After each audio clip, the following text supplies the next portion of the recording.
are trying to attract new investment when it comes to the electronics industry.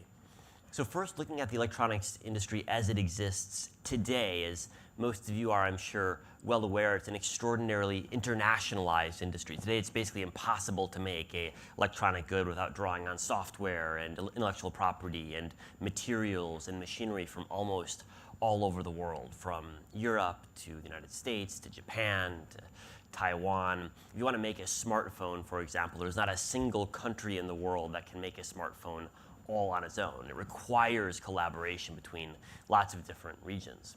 And yet what you find is that the specific regions that specialize in different parts of the value chain, there too you do find change over time. And the biggest change over the past several decades has been the extraordinary growth in China's role in electronics value chains. And of course, that's something everyone is well aware of, the number of products that are made in China, but also the number of components in products that are made in China has grown and grown and grown for most of the last 3 decades.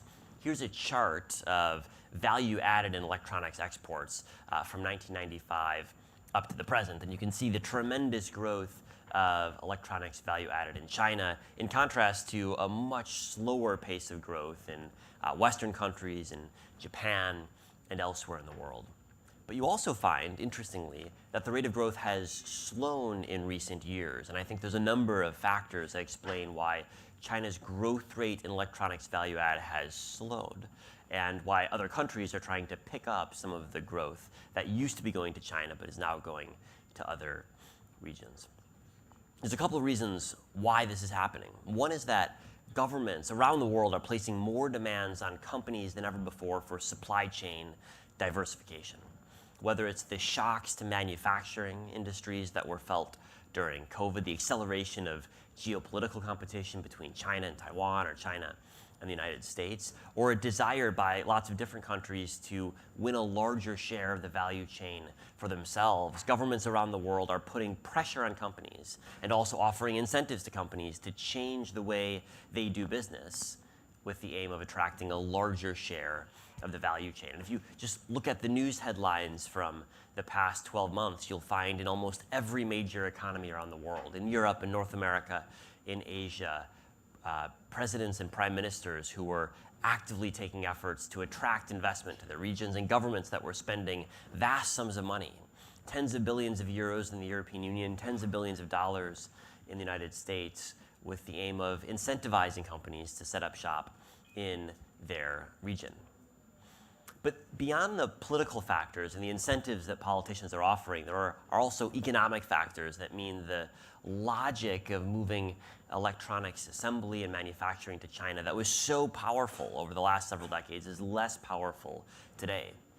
One reason is that the cost advantage that China long benefited from is no longer as strong as it used to be, because wages have risen dramatically, far more rapidly than many of the countries that China is competing with. And so where it used to be the case that China was a logical choice for electronics assembly and manufacturing, largely because of cost reasons, that dynamic has now reversed. By many metrics, China is far more expensive. At least the coastal regions in China are far more expensive in terms of labor costs than many countries they're competing with. Meanwhile, the security dynamics have also changed in a really dramatic fashion. Over the past several years, with concerns about China's relationship with Taiwan, the growth in China's military power have caused companies to rethink their willingness to rely on China and Taiwan for critical components in their supply chains. Here's a chart of formal mentions of the word Taiwan in official documents that US-listed public corporations have to file with the security regulator. What you find is that there's been a massive spike over the last couple of years as companies have begun to understand what's actually in their supply chains, began to identify the extent to which they're often reliant on a single source in Taiwan or China or both countries for critical production, and have also begun to undertake studies about how they can diversify away from this extraordinary reliance on China and Taiwan. And so the security dynamics have been really quite important in inducing companies to think harder about their supply chain. And as they think about their supply chain and study their supply chain, many have begun to ask what other regions they can turn to for manufacturing, for assembly, or for sourcing components. The net effect of all these factors, the disruptions via COVID, the security concerns around China and Taiwan, as well as the desire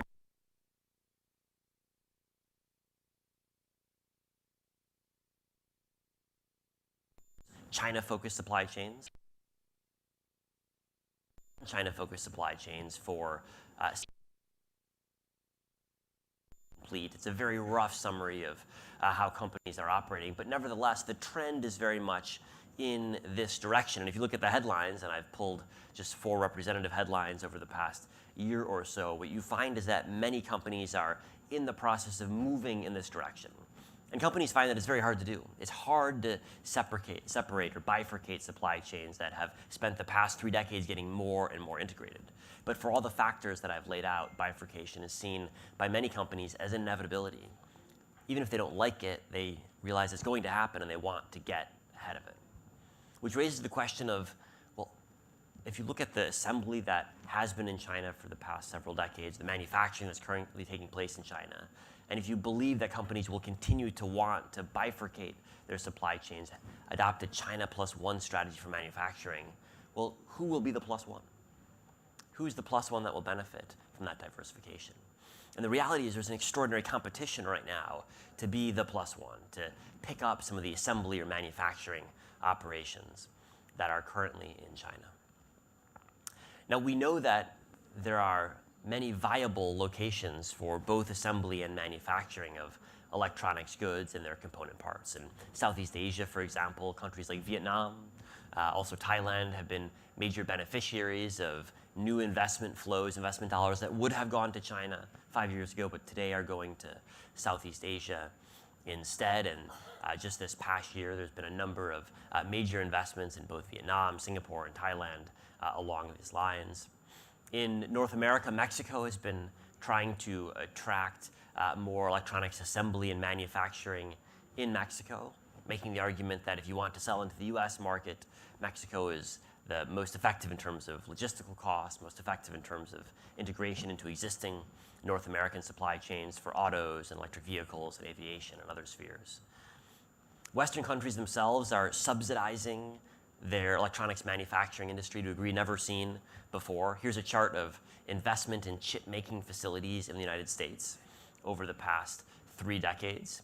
And it's not hard to identify the change, induced largely by the CHIPS Act, which is incentivizing, providing funding for new investment in chip-making facilities to a degree that we've really never seen before. But the US is actually not alone. The US CHIPS Act is being mirrored in Europe by a EU CHIPS Act, which is spending roughly the same amount of money, tens of billions of euros over the next couple of years, designed to subsidize more chip manufacturing in Europe, in Germany, in France, in Ireland, and in other countries. Japan doesn't have a piece of legislation called the CHIPS Act, but Japan is doing the same thing, putting, again, significant sums of money into building or rebuilding the Japanese chip industry, both by attracting foreign firms like Taiwan's TSMC to establish facilities in Japan, and also by encouraging Japanese firms to invest more in Japan in a way that they haven't had for some time. So in addition to emerging markets like those in Southeast Asia, there are also advanced economies that are trying to win more of the electronic supply chain that they'd lost in previous decades due to the growth of manufacturing assembly in China. And China, of course, is not standing by. In fact, the counterintuitive result of China's economic slowdown, 3 decades. On the other hand, there's immense competition from around the world to capitalize on exactly the same opportunity.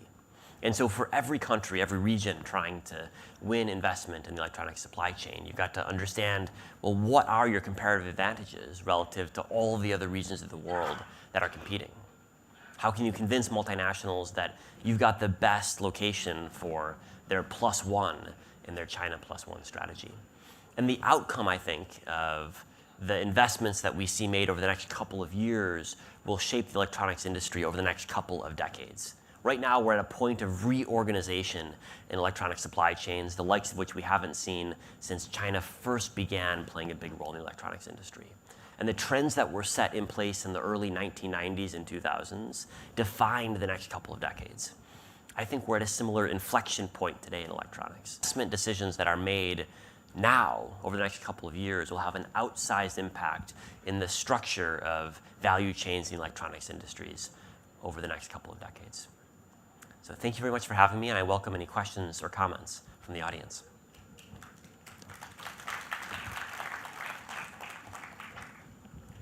Do we have a microphone that can? Right.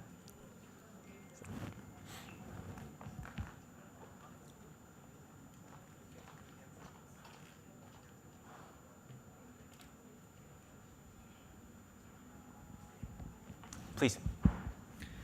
Hello. So, your book was very popular. I'm halfway through it. But there are concerns that this has created a more hype and causing what I am calling a deglobalization and of supply chains and risking to push millions of people into poverty.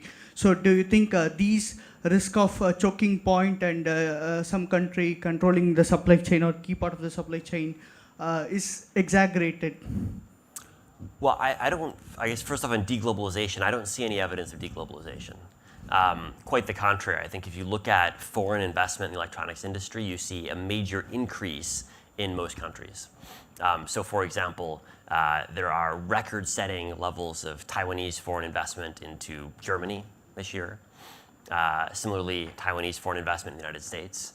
There's major US foreign investment into Ireland and Israel this year in the semiconductor industry. And so if you look at foreign investment levels and exclude China, in the rest of the world, foreign investment is, if anything, increasing in the electronics industry. Now, China's different. Of course, foreign investment into China has come down really dramatically. And there's a couple of reasons why. Partly it's due to the slowdown in China's economy, which has made China less attractive for foreign businesses. Partly it's due to the regulatory environment in China. A lot of companies were very scarred by the experience of Chinese regulation during the pandemic. Partly it is due to political restrictions. I think you find political restrictions are the least important of the factors that I've mentioned in explaining the reduction in foreign investment into China. But I don't think it'd be right to conclude on a global level that, that the shifts we're seeing, which are not really about deglobalization, are going to cause poverty. I think actually quite the contrary. If you look at the surge of foreign investment in places like Vietnam, it's having the exact opposite effect, really dramatic improvements in the rate of growth in that country. And so I think we shouldn't conclude that we're seeing deglobalization. There's no evidence for that. Quite the contrary, there's lots of international investment happening. And the benefits will be diffused over different countries based on whichever countries succeed in getting the most investment. So a little follow-up question. So IMF has stated that there is a risk of deglobalization, and the manufacturing supply chain, which is evolved over the years, has now made the price of the goods cheaper. So now there is a risk of the price getting much higher due to offshoring or nearshoring or producing on rich countries. So do you have any alternative to these problems? Well, I don't think that either companies or consumers are going to accept substantial price increases. I don't think that's realistic. There's extraordinary economic incentive to keep prices as low as possible and indeed to have prices fall over time, which is exactly what they've done. Now, in certain cases, I think we're seeing companies being willing to pay a little bit more for supply chain diversification, but I don't think we should overestimate that dynamic. And indeed, if you look at the data, it's hard to see any evidence of the type you were suggesting that prices are increasing. And for most electronics, the trend is still very much on a steady downward path. And I would be very doubtful that companies or governments or consumers are willing to pay much higher prices for electronics. Hi, I have a question. Yep. You said that wages and costs have risen in China. With that, keeping that in mind, given how India has invested a lot in its services sector and wages and costs here are lower, does that mean that India can swoop in and provide the market that China is no longer able to provide to the world? That's one question. And the second question I have is that currently we have a huge reliance on Taiwan and especially TSMC, right, across the world. What can companies/countries around the world do, given the geopolitical position that Taiwan is in, to reduce that dependency on Taiwan so that, like, tomorrow if there are geopolitical tensions between China and Taiwan, that the supply chain is not restricted? Well, I think on the question of Taiwan, one of the reasons you see governments being more interested in semiconductor manufacturing is precisely that reason, that during the pandemic, governments understood that chips weren't only about smartphones, they were about medical devices and cars and construction equipment, and shortages of chips could have disastrous economic consequences. And so that's why you see incentives for new chip-making facilities in Europe, in the US, in Japan, in other countries. And so that's an effort to address some of the concentration in Taiwan, although Taiwan is such a critical player that it's going to remain absolutely at the center of the chip industry for, I think, a very long time to come, even with these government incentives that are intended to diversify the supply chain. In terms of costs and the prospect of more assembly and more component manufacturing in India, I think labor costs are certainly part of the story, but they're only one part of the cost picture for companies. And it, of course, depends on which type of component you're looking at manufacturing. But next to labor costs, you have the question of infrastructure, the question of, do you have the supply chain for the components that you need? And that varies in terms of the level of complexity based on different types of systems. But I think companies are looking at cost, no doubt, for labor, but they're also looking at other components of the cost of the goods that they're producing. And that's where different countries and different regions within countries have very different cost profiles.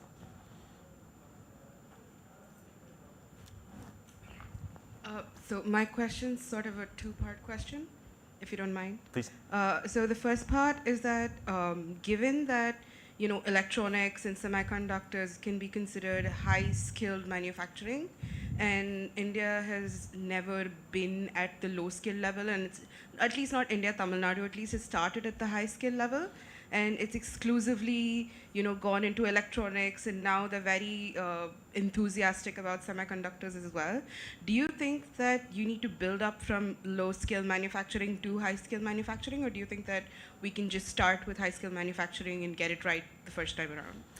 And the second part, sorry, is that given that everyone is looking to diversify and sort of bifurcate, or even China plus one, their value chains, and given that countries like India, Vietnam, and Mexico are trying to compete to be that plus one, do you think that we're discounting the future too much in the way of sustainability and environmental impact? Do you think that we're trying to be too competitive in the realm of trying to get that business, that we are discounting our future too much from a purely economic standpoint?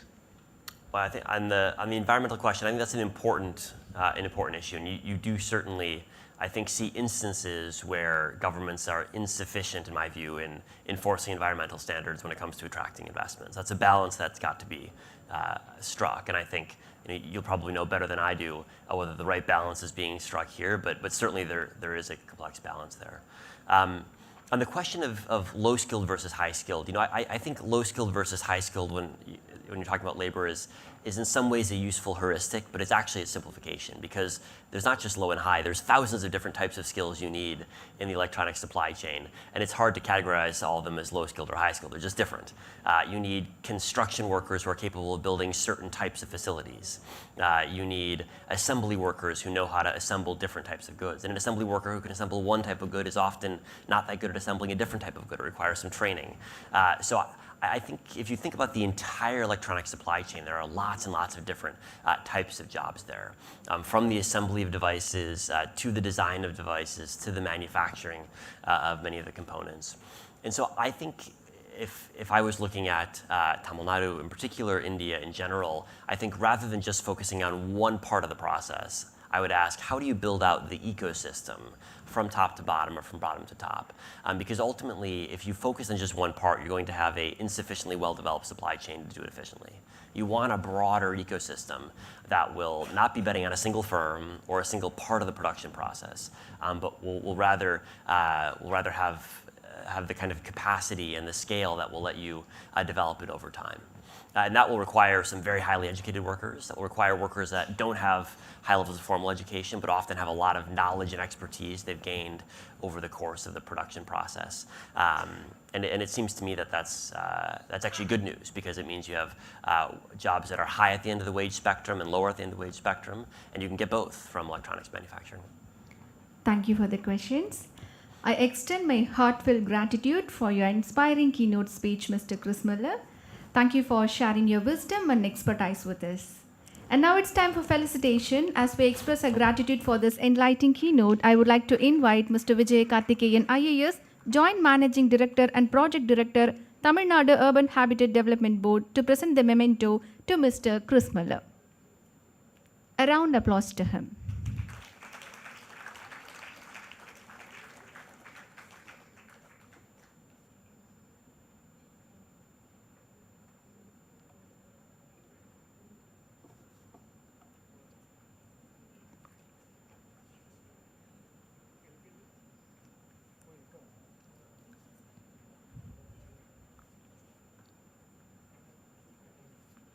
Thank you. And now, let's transition to our esteemed panel discussion. Today, we have the privilege of welcoming 5 eminent leaders, each bringing unique insights into the exploration of opportunities through global value chain diversification. Please join me in extending a warm welcome to our distinguished panelists. First,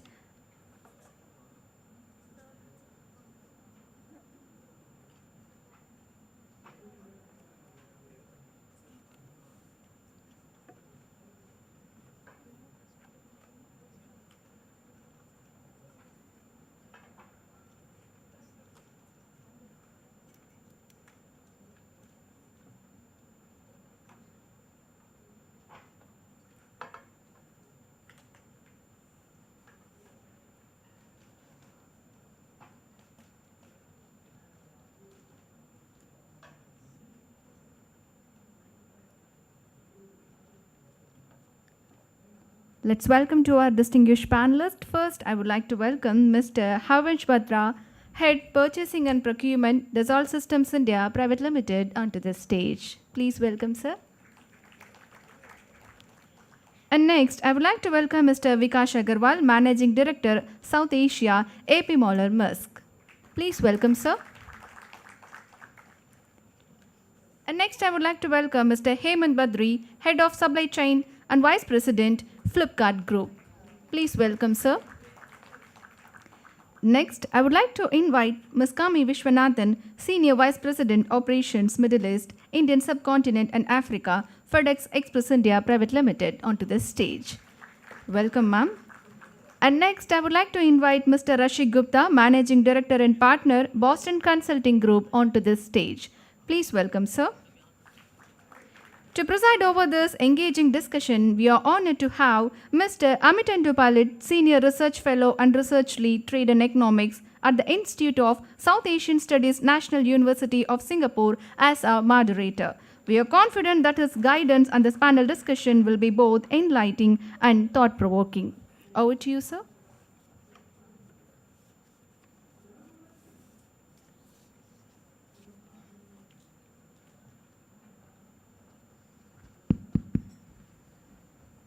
Thank you. Thank you so much. And at the outset, I think I echo the sentiments of this most esteemed set of colleagues that I have on my left. So numbers on the left can always be good.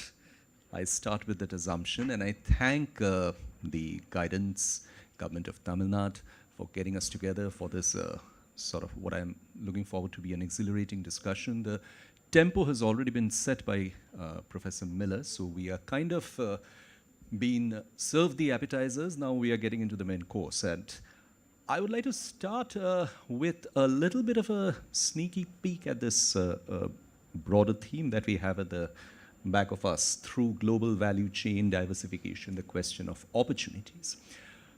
I think when we talk about value chains, when we talk about supply chains, we use them in an interchangeable fashion.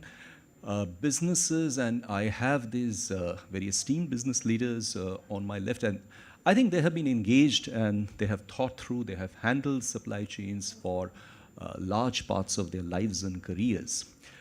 But today we have supply chains or value chains being spoken about in a very, I would say, commonplace manner. Supply chains have begun featuring in all kinds of conversations and discussions. To the extent they have also started featuring in dinner discussions or even across, more simpler common canteen college discussions. That's not a bad thing per se. The question is how much of this discussion is actually an informed discussion and what led to the growth and expansion of this discussion. The immediate temptation to say that it was the COVID-19 pandemic, which led to a disruption of supply chains, but supply chains have been disrupted even before. I mean, we know about the Fukushima earthquake, we knew about the floods in Bangkok, we knew about the Hurricane Sandy, we have spoken about the Arab Spring. They all broke and cracked up supply chains, and cybersecurity, IT outages, all of them have been disrupting supply chains. So what went wrong 3 to 4 years ago? I mean, what actually wrecked up this mess that supply chains have become so spoken about and so discussed to the extent that they have now emerged as national, regional, and global priorities across the world. And we heard Chris alluding to the China Plus One system that has become a guiding factor in many supply chain allocations over time. So is this something that we are going to live with as we go ahead? And before I call upon my distinguished panelists to exchanges, I think it's important to look at a particular trend that is beginning to emerge, and again in the context of this very important word, diversification. So the United Nations has just come out with its report on the trade prospects of the year 2023. The numbers are not final yet, but I just read out from here that there has been an overall decrease in the diversification of trade partners, and there's a global trend, indicating a concentration of global trade within major trade relationships. I think that's something which is beginning to get important, that there is diversification, but that diversification, very interestingly, is also producing a concentration. Trade is getting fashioned within particular relationships, perhaps following the geopolitical lever. What impact will it have on trade over time? How the supply chains will respond to these, whether they comprise opportunities or whether they comprise challenges, and the mixing and matching of the challenges and opportunities, whether they are going to be synergistic in any sense. They are going to create tremendous headaches, I suppose, for you guys who are out there. So let me start with you, Kami, right there on there. If you could come in with your thoughts. Thank you. Sure, thanks, Amitendu. Good morning, everyone. I think the last few years have certainly been very unusual for global supply chains. We've always seen variability in terms of supply and demand in supply chains, but I think the degree of variability over the last few years has been much greater. So with the pandemic, we saw capacity getting decreased dramatically. There was an inability to predict demand with the lockdowns in both the source and destination markets. And that led to a bullwhip effect post-pandemic. And then with the Ukraine war, you saw fuel prices increasing significantly.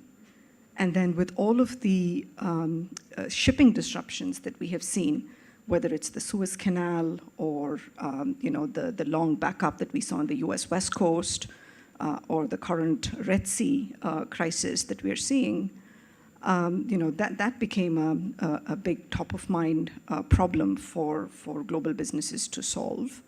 And then there's all the geopolitical and trade tension in global trade right now. So I think all of this have made it very important for businesses to be thinking about supply chain resiliency. And part of that conversation and thought process is about how do you develop diverse supply sources. And I think we talked about the various markets that are competing to be the sort of China Plus One opportunity. And I'll talk a little bit more later in the session about how India, I think, can be a beneficiary of that, and how we as logistics provider will and can support that. But I think the other aspect which is becoming very critical is building supply chain visibility. So the ability to track real time and provide end-to-end visibility is a key capability to develop adaptability in supply chains. And we set up a unit called DataWorks at FedEx a few years ago.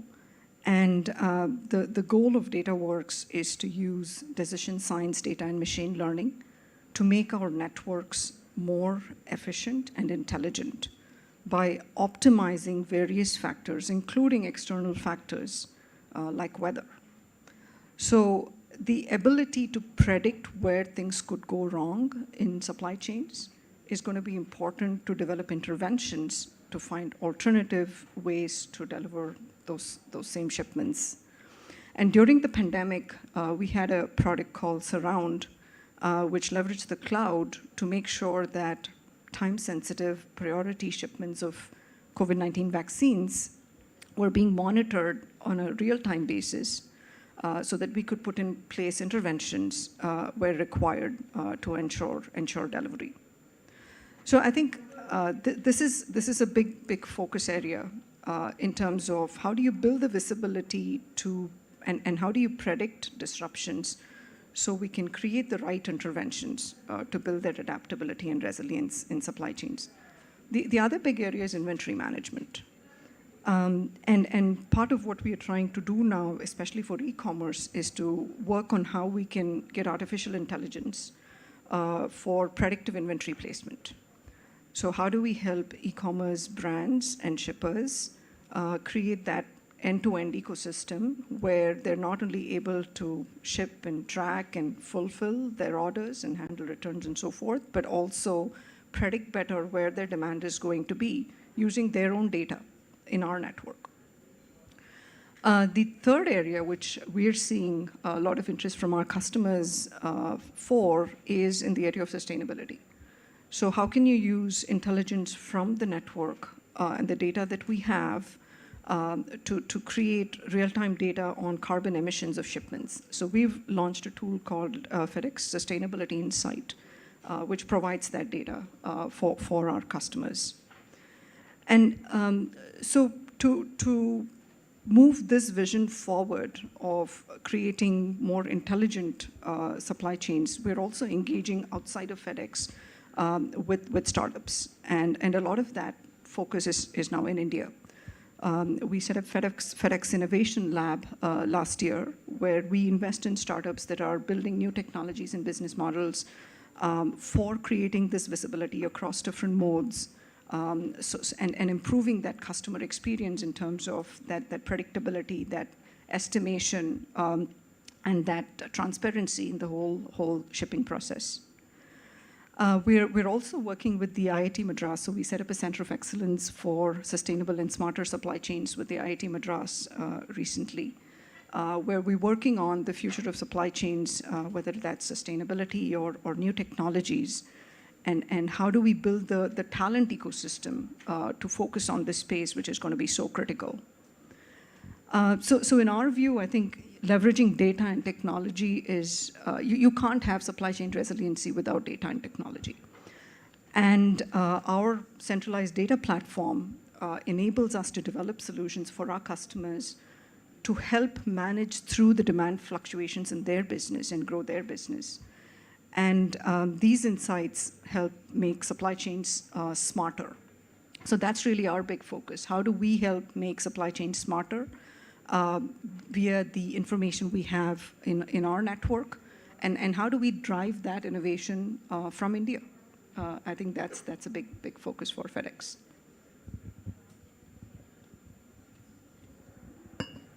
Thank you, Kami, for those insights, and very interesting note, particularly about the data center work and the sustainability emphasis that you have been having. We'll come back to you on that.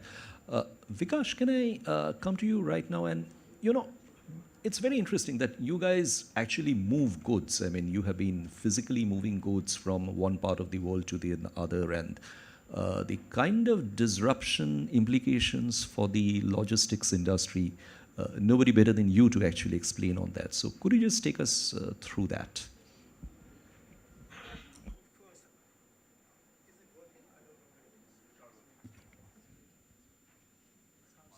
Light coming on.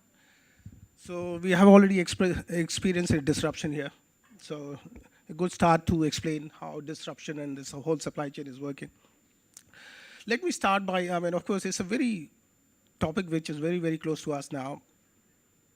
Let me start with, we have seen the hyper-globalization. And supply chain is an integral part of everything what the hyper-globalization has happened, but never before supply chain ever got the attention or the newsroom topic or a boardroom topic. It was never that case. And in the last 2 years, post-pandemic, we started to realize how supply chain has started to become a significant part of the boardroom discussion or even the newsroom discussion now. And there are reasons, typically because in the past, how supply chain was supposed to run was traditionally it was designed to optimize the cost, was designed to effectively run it very cost efficient and maintain some kind of control or stability for the company. It was never designed to look into from a perspective of how resilient it is, how important supply chain could become to add a competitive edge to the company, and it has never been that case. So of late, in the last 2 years, seeing the huge amount of disruption what we have seen specifically after post-pandemic. And one of the data statistics, the research data which came out, I think it was from McKinsey, pre-pandemic, it was considered to be 1 to 2 months of disruption every 3.7 years. I don't think we can talk about the same data of disruption. I think it's a reverse, maybe 4 months of disruption in every 1 to 2 years now, almost. And I think the disruption has really brought about a lot more focus in what and how we need to really look into the supply chain of the future now. And typically post-pandemic, the geopolitical situation, all the other wars, a huge amount of frequency and the intensity at which the impact it is creating, the supply chain has gained a significant importance now. I think what we need to remember is, are we going to see less of disruption? I don't think that no one has a control over that. I personally think, given all the geopolitical situation, what is happening, next 3 to 4 years, we will see hyper disruptions. Perhaps out of control, but we will continue to see those stuff. The question is, as a supply chain experts, how do we start managing? What are the key challenges we need to be mindful of, and how do we start to address that really? I would very briefly talk about some of the key challenges we need to remember, specifically how the whole future supply chain is going to really shape up.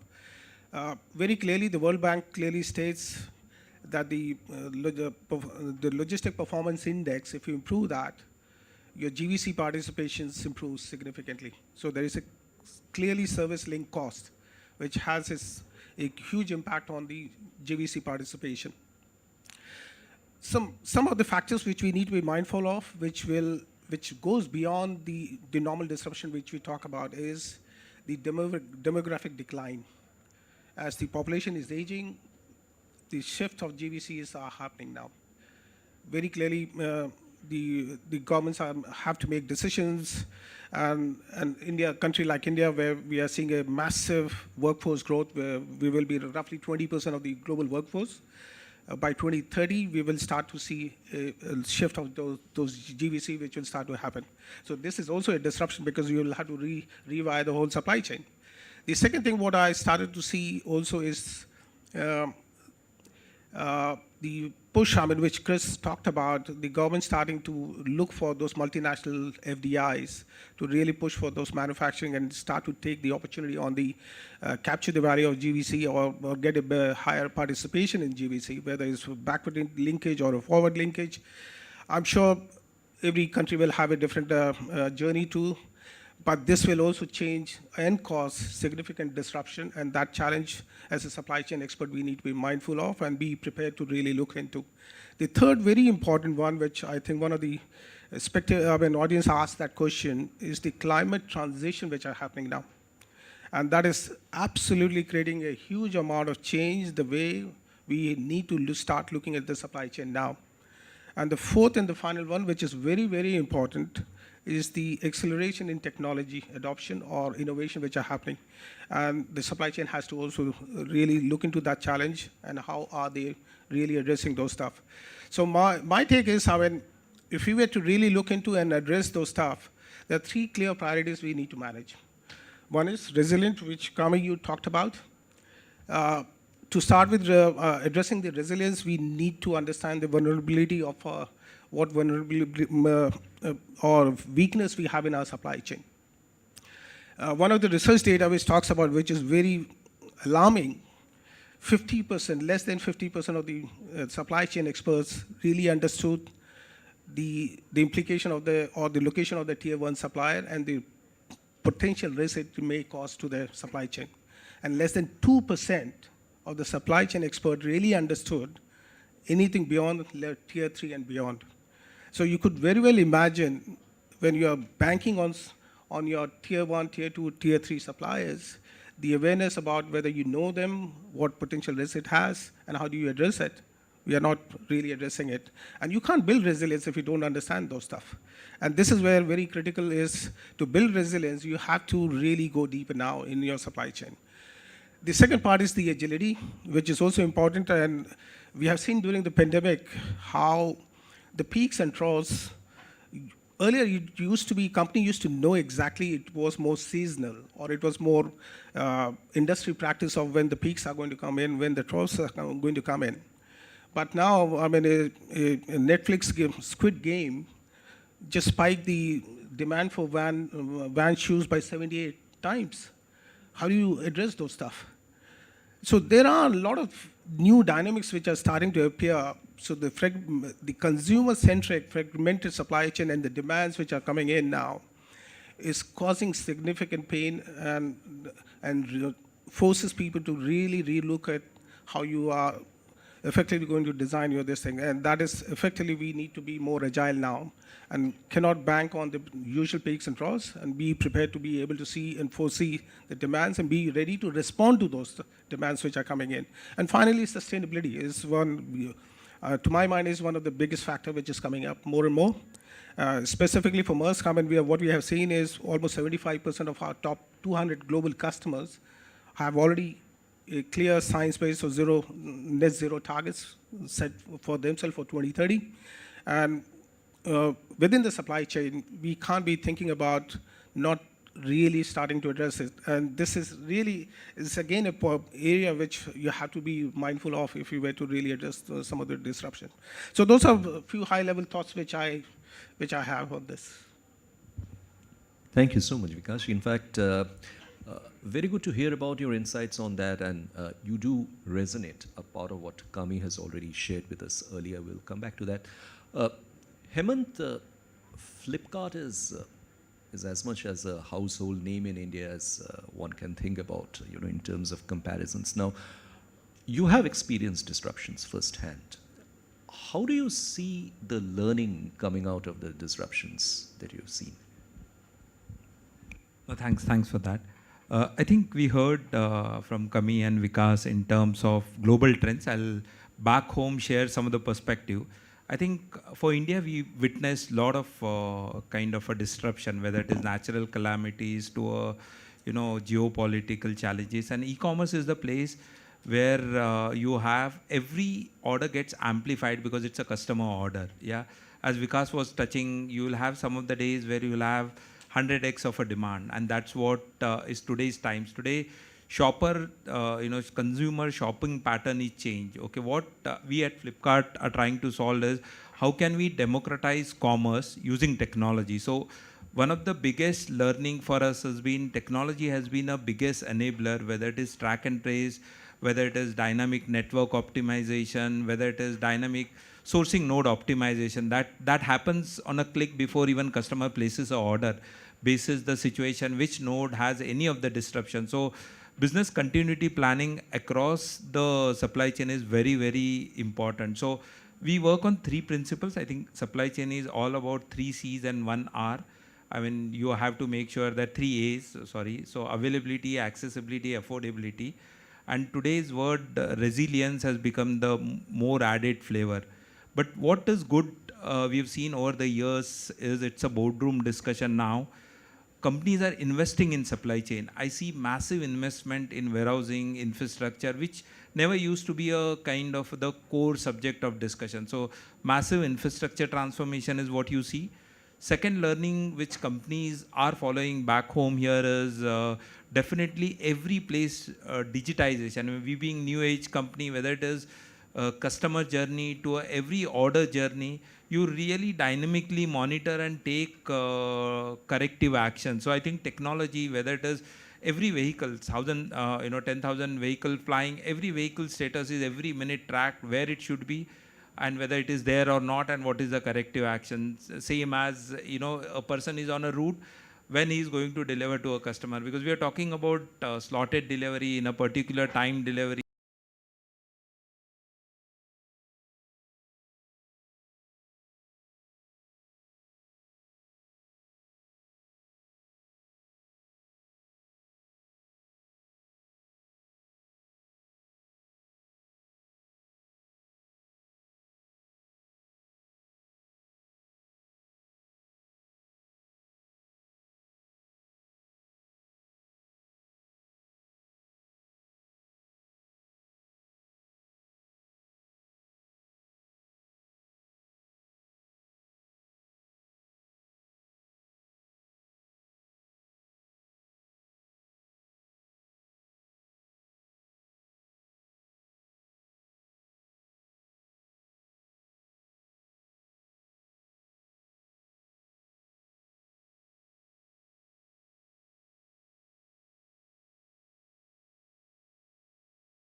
how is this impacting everything? Now, if I speak about China-US relationship, right, because US is one of the major trading partners with China.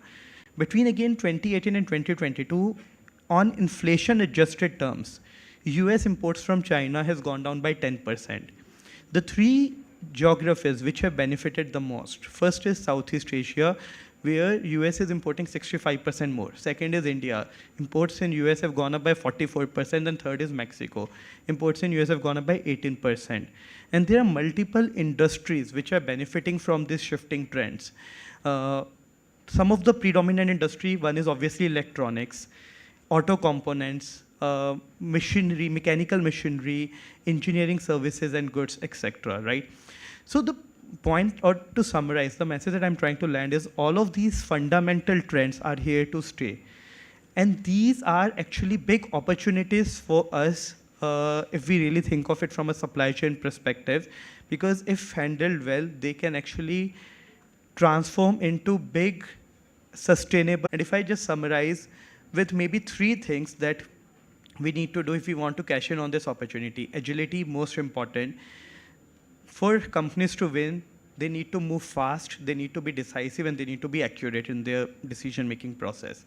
Second, sustainability and transparency, end-to-end traceability is becoming extremely important. Our ecosystem, infrastructure needs to be geared up for this.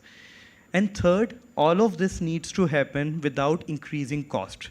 No industry or no company can afford an increase in cost. That's not a luxury we can have right now. So those are the three aspects that I think if we get them right, that's the opportunity for us to capture on. Thank you. Thank you so much, Rashik. And Harvansh, I'll just build up on what Rashik shared. And these are trends that we have noticed. They're there to see. The China Plus One is something which is in the broader landscape of decision making as far as businesses, governments are concerned. And perhaps one of the industries that is experiencing it very significantly is the industry with which you are associated, the aircraft industry. So if we could take us through a little bit about the disruption journey that the industry has experienced, and how do you see this broader landscape fitting into the scheme of things in the context of those disruptions? Thank you.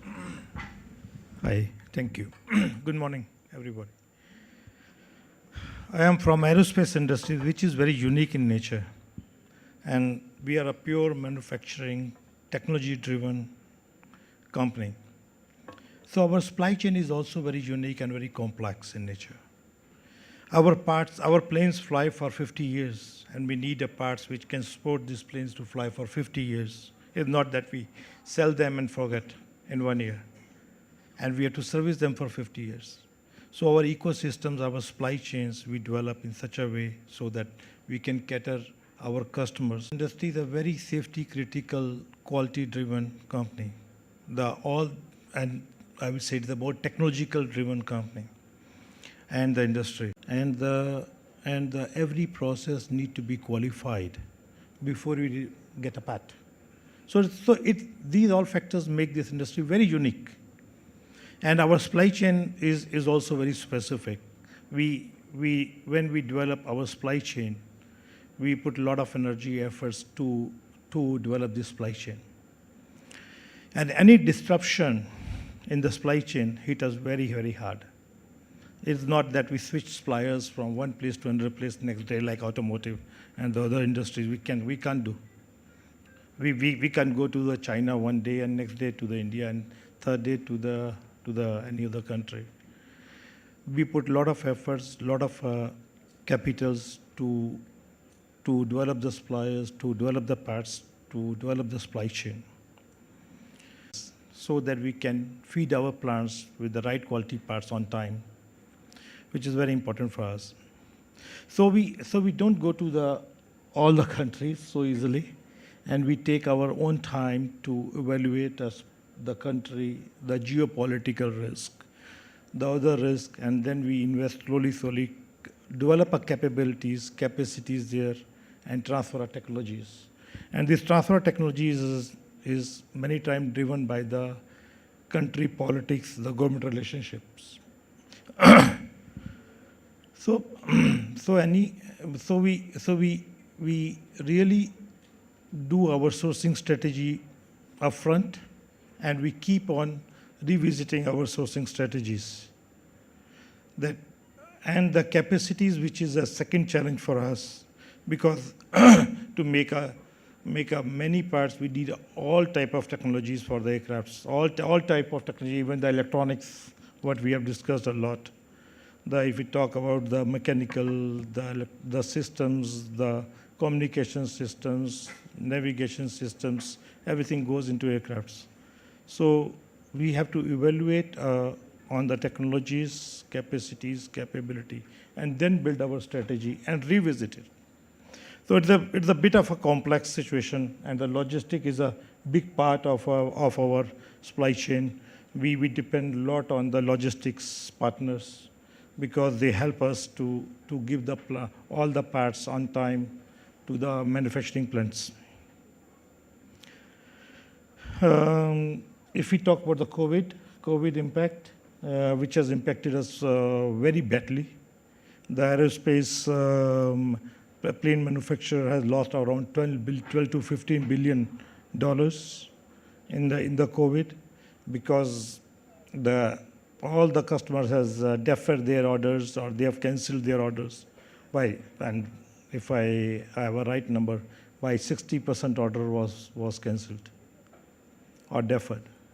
So there was a big impact on the supply chain.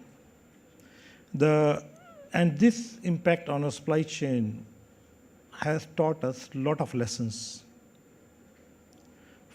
A lot of our small suppliers get bankrupt because this is a very capital-intensive industry, and to build up a supply chain, their own supply chain as a tier one, they have to invest a lot in the child parts, in the raw materials, in the manufacturing, and they were not able to sustain. So we have revisited our supply chain. We have developed our new suppliers. Second, we have impacted by the raw material and the chemical and electronics component supply during the pandemic also. So which has hit us very heavily. So this is a very complex industry where we have to take a lot of factors in consideration before we decide our suppliers. Sorry, this is a very, very different industry than the others. And we have to work on new technologies every day and develop the new suppliers and new processes. Yeah. No, thank you. That's perfectly well taken, Advansh. In fact, I'm mindful of the fact that we do have a lot of interesting queries that will be coming from the floor. But there's a very quick round I wanted to do with all of you guys on 2 points, and maybe I'll just consolidate these together.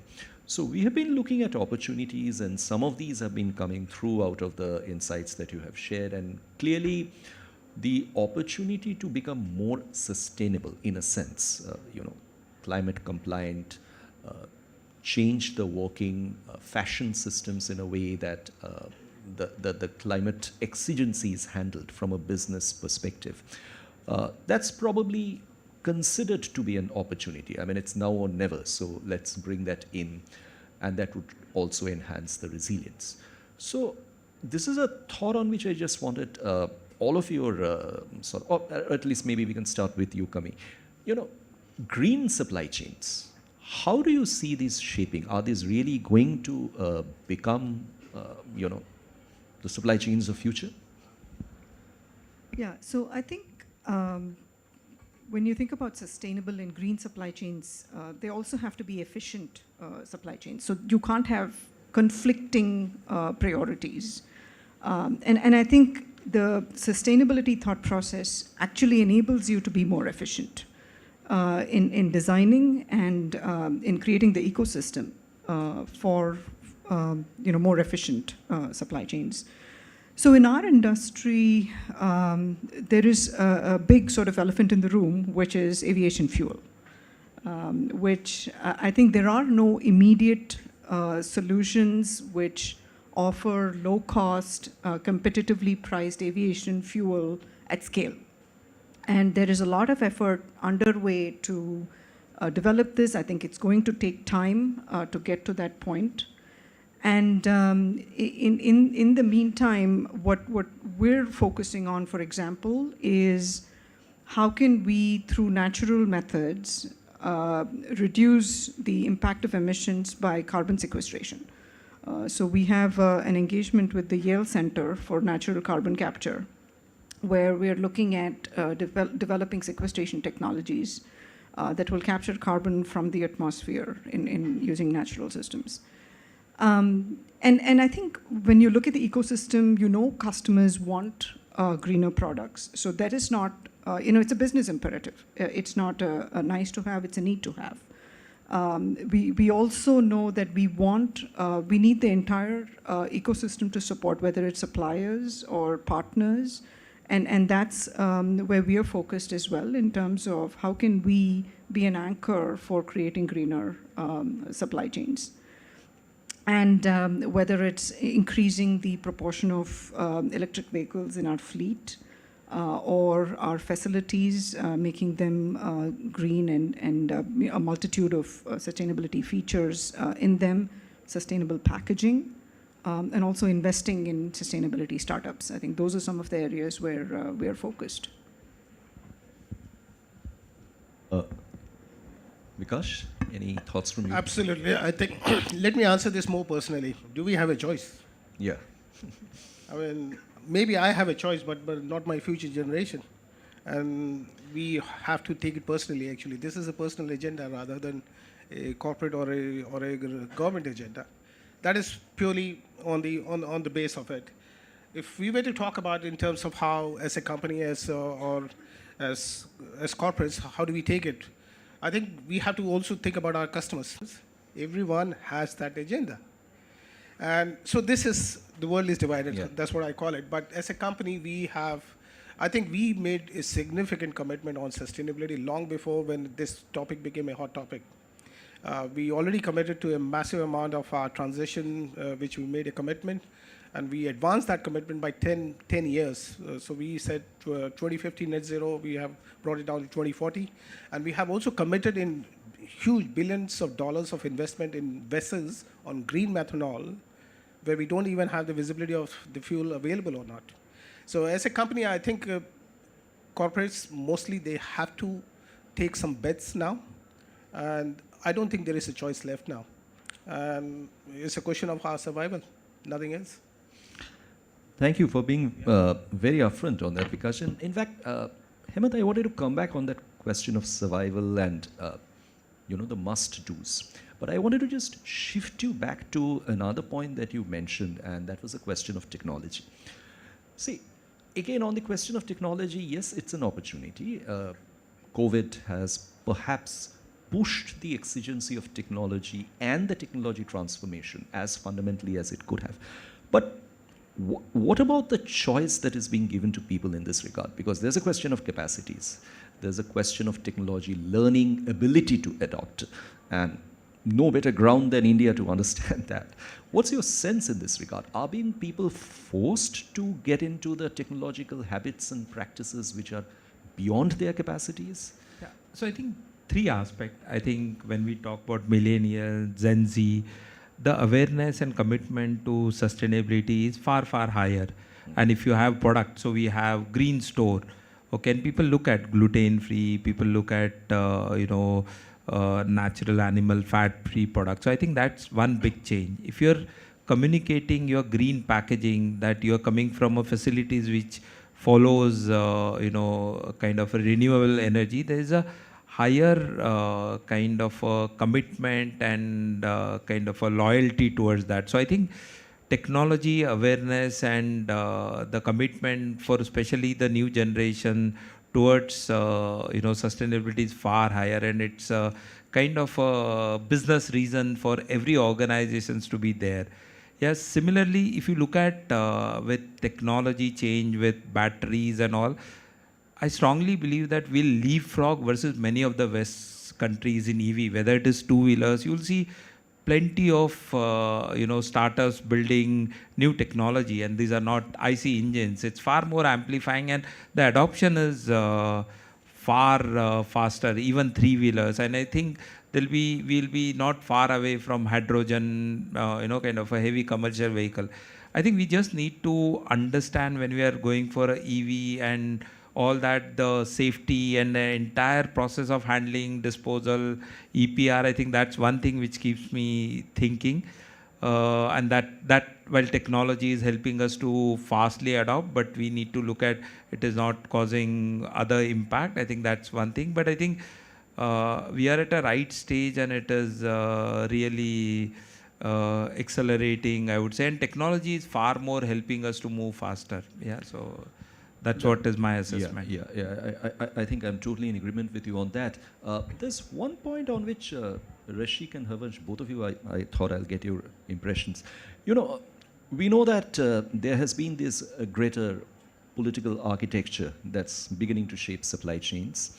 One of the implications of that is that there are countries now who are working together to create supply chains, and you are actually having multi-country supply chain agreements emerging. So we know of the Indo-Pacific Economic Framework, for example, which comprises India, US, Japan, Australia, 7 Southeast Asian countries, and they have come out with what we call a specific landmark supply chains agreement.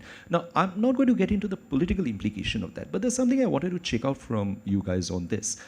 We have been discussing resiliency across supply chains, and it's increasingly being accepted that the visibility of the supply chain, across its length is very important. And in order to advance resilience, it's important to share critical information. To what extent do you think this is possible? Would businesses be comfortable sharing critical information across the length and breadth of the supply chains? Why don't we have it first from you, Rashik, and then I'll come to Harvansh. Yeah, so I think that's a very interesting question, and I'm sure most people in this room will be facing this challenge, right? Resilience is important. There's no doubt about it, but how do we build resilience without right data and information in place? I think, simply put it, there's no choice. We have to build that information database. We have to build that know-how. That starts with how do we create visibility with our suppliers. And the idea is, how do we really think of our strategic supplier partnerships versus tactical supplier partnerships? For my strategic suppliers, how do I look at their value chain? How do I look at who are their tier 2, tier 3 suppliers and build that visibility? And it has been done successfully. Auto is one primary example, right? After the semiconductor crisis that we faced, the industry faced, they were able to come out of this. A lot of companies successfully built those models in place. They were able to build the transparency, which enabled them to plan better, which enabled them to be more agile and take right decisions. So essentially, the key question is there's no choice. Our value chains, our suppliers, our relationships has to gear up for it. The enabler, the key enabler is digital adoption of AI and ML. See, getting information is just one part of the story. Once we start receiving those information, we are talking about very complex supply chain. We are talking about millions of data points across geographies, across regions, on multiple dimensions, be it macroeconomic parameters, be it financial performance, be it operating performance, etc. What do you do with that? How do you put that to the right use to enable the right decision making? And that is where adoption of digital, adoption of AI, ML, and it's not just adopting digital, right? What are the right solutions that work for me, that work for my industry, that work for my company? That becomes extremely important to make this a reality and to convert this into something which can actually help take informed, meaningful decisions.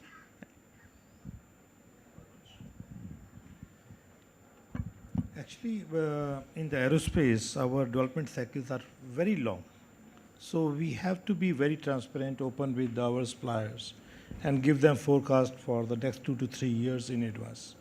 Because if we don't give them 2 years, 3 years in advance, they cannot fill the pipeline of a raw material, which is titanium, aluminum, special alloys, which comes, which is very difficult to develop. And there are always a scarcities of those alloys in the world. Then the tier 2, tier 3 components, as well as going to the assemblies, which take also a long time. So in my industry, it is we work hand to hand with the suppliers to give them forecast, to give them full transparency. But if there's any disruption or change, that is very difficult for us to manage because it's take again some time. So we have no choice actually. So we have to give them full transparency and work with them. Thank you. A very, very rich bucket of insights that have come till now. Very thankful to my colleagues on the panel. Let me open this up to the floor right now. I'm aware of the limitations on time, but it's an extremely sort of rich subject and a discussion that we are having. Okay, so can we, yeah. Yes, sir. One request, if you could kindly introduce yourself, including the organization you belong to. Sure, thanks. First, good morning and fantastic elite panel. Really, thanks for making here. I am Devarshi Munchi. I'm head of transaction banking for DBS for South India. Supply chain is very close to our heart, and DBS Bank has been working very collaboratively with the industry to help in this space. My question to the panel, and maybe starting with Mr. Batra and open to others, is that with the diversification, one thing that we have observed is the anchors are able to move. When I say the anchors is the companies that you are representing, which is the big buyers of and movers of the economy. Your tier 1 to tier 4 suppliers are the bigger chunk, which finds it difficult to kind of replicate those movement and diversification. We have been trying to address that as a facilitator, as a collaborator to you as an industry. What do you think as a banking fraternity can do better? Something that Mr. Harshvardhan Batra touched upon. If there's anything that you think that the banking and financial world can help make the supply chain much more robust, quicker, nimble, and support in a better way. Thanks. Thank you. Harvansh, would you like to take a shot at that? Yep. From a financial institutions, our suppliers are struggling on the liability insurances. I think that that's the point which we have to develop in India, because when we ask them on unlimited liabilities or the 100 million or 500 millions of liabilities, because our industry is very safety critical industry, and everything is insured. So if the financial sectors can help us there, where our suppliers are struggling, that will be great help. That comes to my mind immediately. Great. So, yes, please. Go ahead.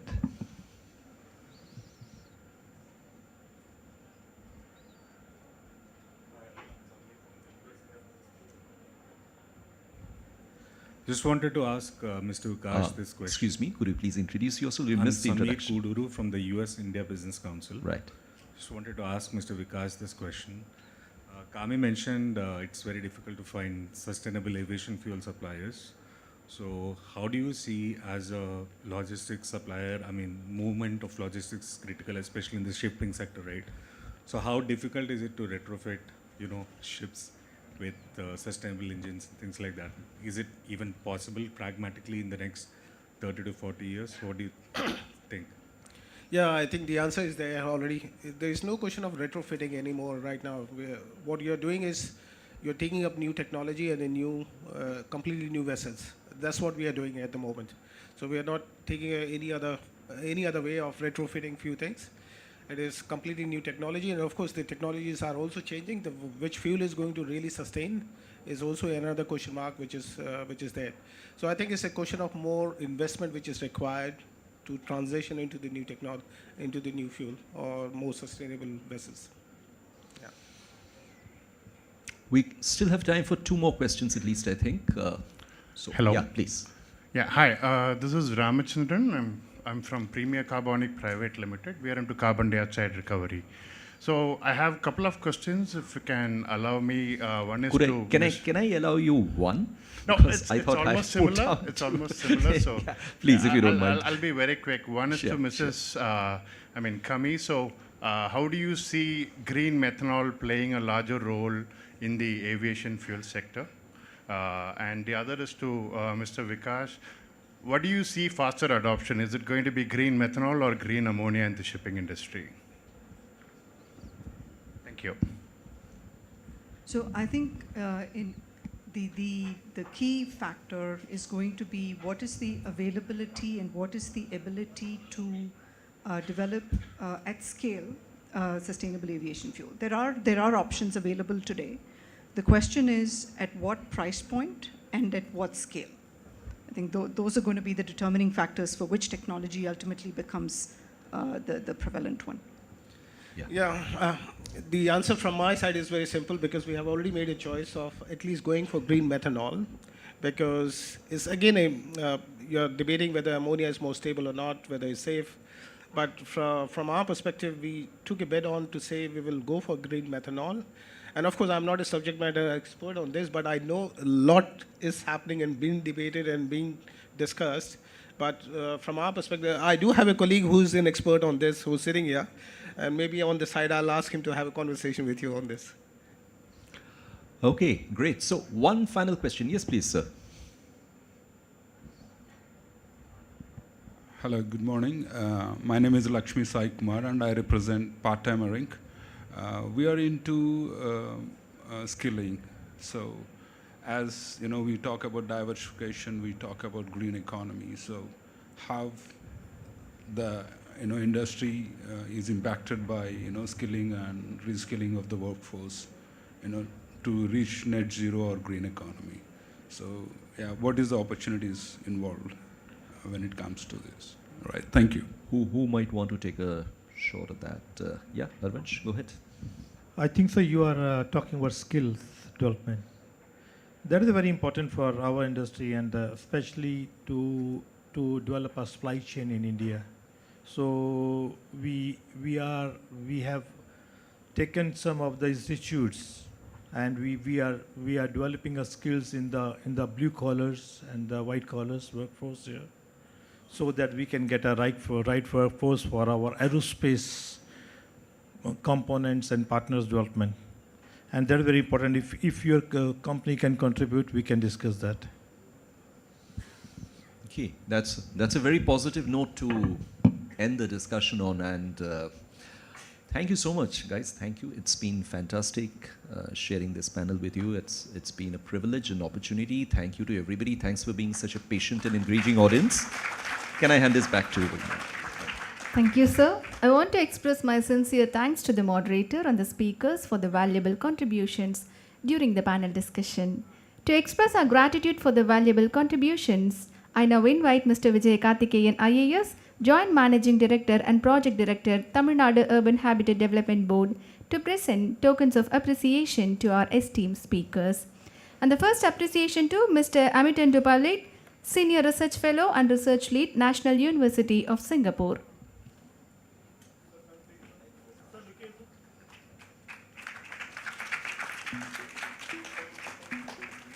And next appreciation to Mr. Havansh Batra, Head, Purchasing and Procurement, Dassault Systems India Private Limited.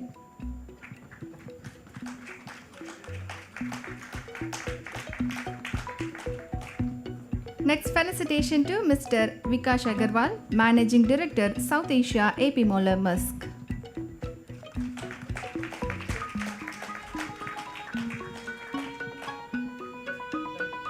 And now honor to Mr. Hemant.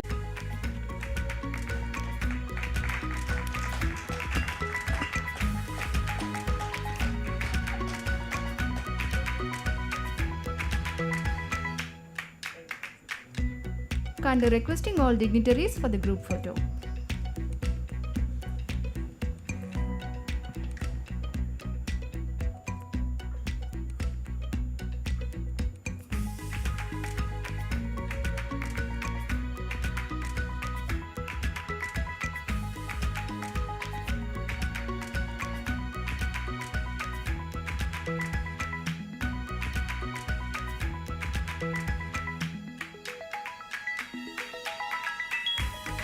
Once again, thank you all for being a part of this enriching session on exploring opportunities through global value chain diversification.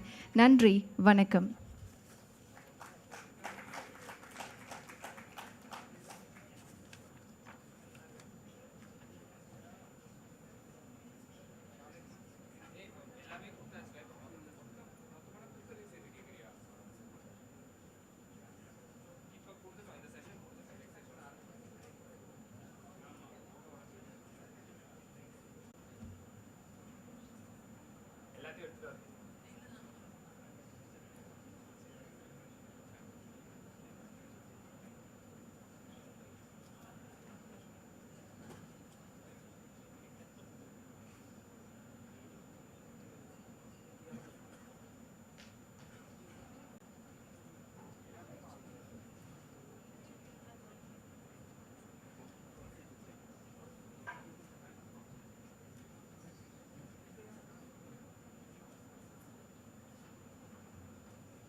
I request dignitaries to clear the passageway to the left side of the stage because Minister will be coming on that way only. So I request you to take the right side.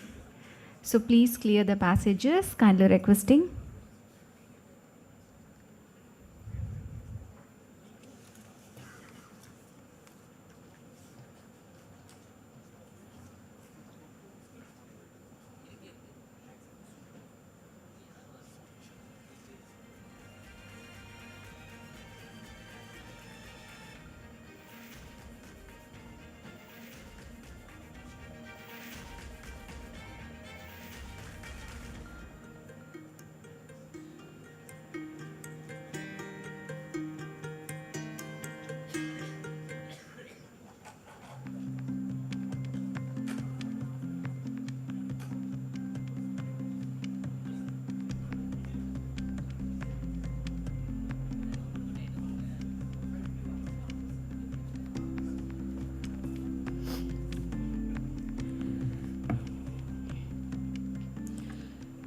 Good morning, ladies and gentlemen.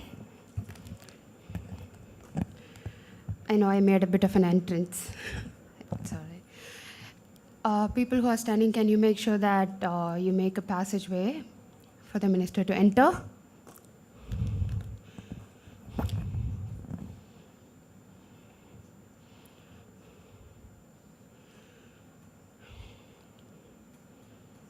People standing over there, can you make a way for the minister to enter?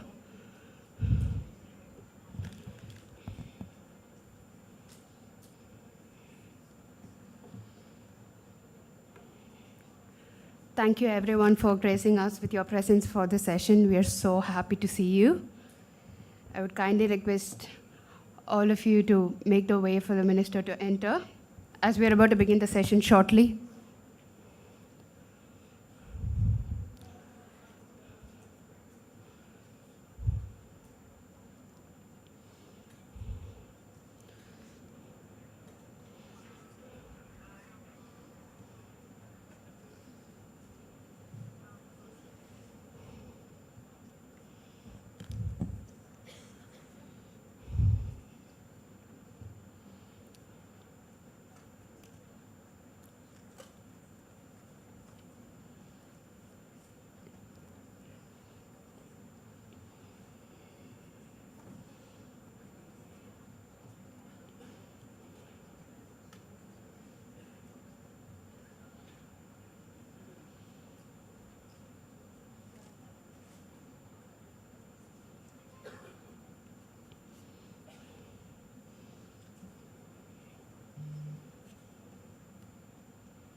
We have Minister PTR sir here with us.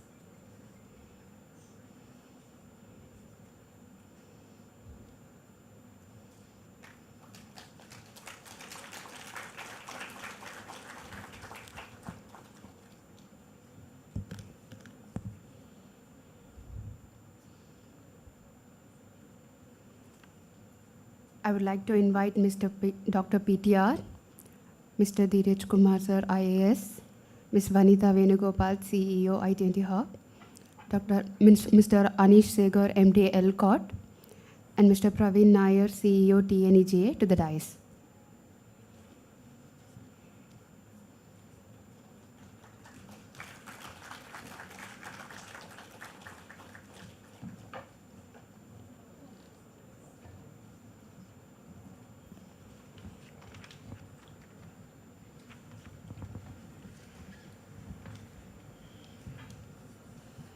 Thank you everyone for patiently waiting for us. Welcome to day 2 of the Global Investors Meet 2024. I'm Ritika from the Tamil Nadu Technology Hub, and I will be the host for the session. As the famous investor Warren Buffett once said, opportunities come infrequently. When it rains gold, put out the bucket, not the thimble. Today, we are here to put out our buckets to seize the opportunities that await us. I take immense pleasure in extending a warm welcome to the dignitaries we have with us. Honorable Minister Dr. PTR, Mr. Dheeraj Kumar IAS, Additional Chief Secretary, and the speakers who have gathered to share their insights. Thank you for gracing us with your presence today. I welcome you all once again on behalf of the entire IT&T team. To commence the program, I would like to invite Mr. Dheeraj Kumar IAS, Additional Chief Secretary to Government, Department of IT and DS, Government of Tamil Nadu, to deliver the opening remarks. Please, sir.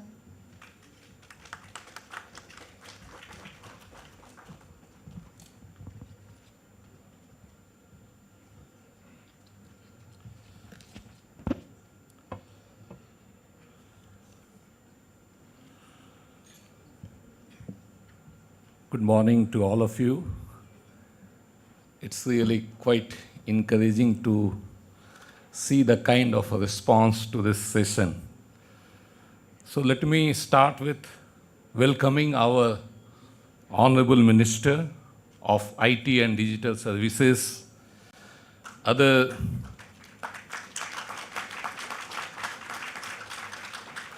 dignitaries on the dais, the professionals and experts from industry, academia, and government, ladies and gentlemen, and members of press. Welcome to this session, which is themed on Gen AI and Deep Tech, the game changer. I think among the many sessions and many topics that are being discussed today, that are being talked today, this is one of the most relevant, and I am sure you will find it most interesting session also of GIM of 2024. Friends, as we all know that generative AI has been there for a long time, starting in 1960s with its humble beginning as Eliza chatbot, and then went through a lot of improvement, and then suddenly we all started talking about it in a very big way towards the end of 2022 with the advanced research which were done by OpenAI and Google and all that. So it became a buzz of the world. Wide application uses in different sectors, take it marketing, conversational application, knowledge management, even designing of the chips and the drugs, all that. But then there are certain challenges like deepfakes, proprietorship. So all these are the issues which are associated with AI.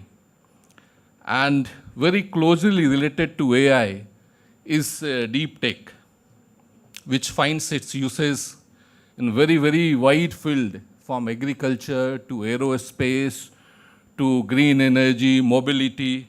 So a lot of uses.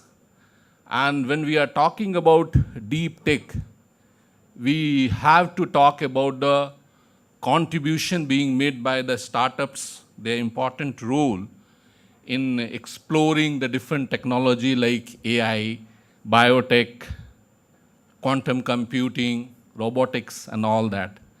And when I am talking about startups in deep tech, I must mention about IT&T hub of government of Tamil Nadu. Probably, at least some of you may be aware of this institution being set up last year in May 2023 as a hub of incubating the innovation, and they are playing a unique role in Tamil Nadu of promoting innovation in deep tech. Some of the themes on which they are working are really quite interesting, like developing reusable PP sets, satellites for clearing debris in the space, and many more such things. I think a visit to our pavilion would really help you to understand, and maybe a visit to IT&T Hub itself will be quite interesting to you.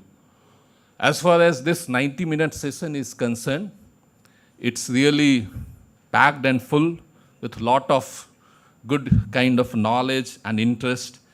So our Honorable Minister will be giving the keynote address, which will be followed by a small, short Q&A. Then we will have a fireside chat by experts of the field, and thereafter a panel discussion with the eminent personalities of this field. So I am sure that these 90 minutes, you will find it very interesting. It will enrich us and give us much more clarity on the way forward that we have to take in our organization, in our society, in our state, and maybe in the world as a whole. Thank you very much. Thank you.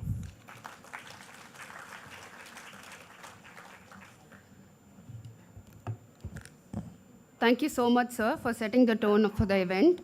Your words have inspired us to think big and aim high. Next, we have our very own Ms. Vanitha Venugopal, the Chief Executive Officer of Tamil Nadu Technology Hub, who will share a special address. Ma'am, the floor is yours.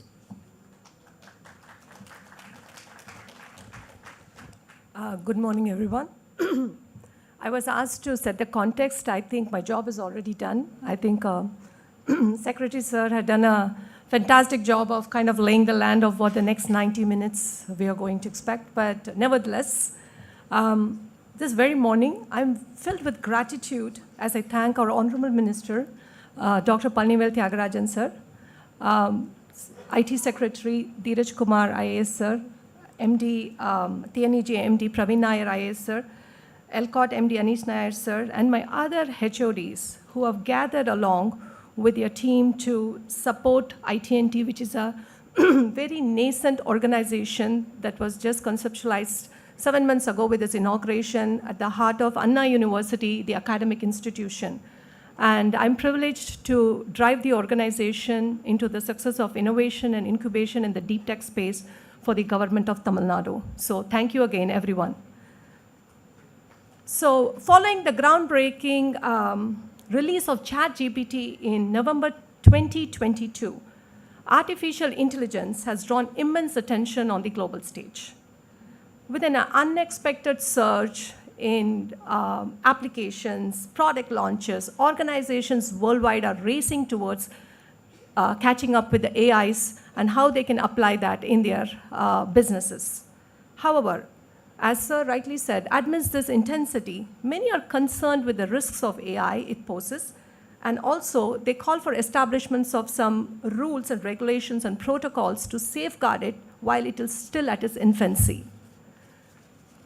So having said that, to catch this rapidly evolving landscape, today we have curated this event so we can come together to share perspectives through a keynote address from none other than our charismatic leader, Minister Sir, scintillating fireside chats by industry pioneers, and a thought-provoking panel discussion which will touch upon ethical, regulatory, and business dimensions of AI.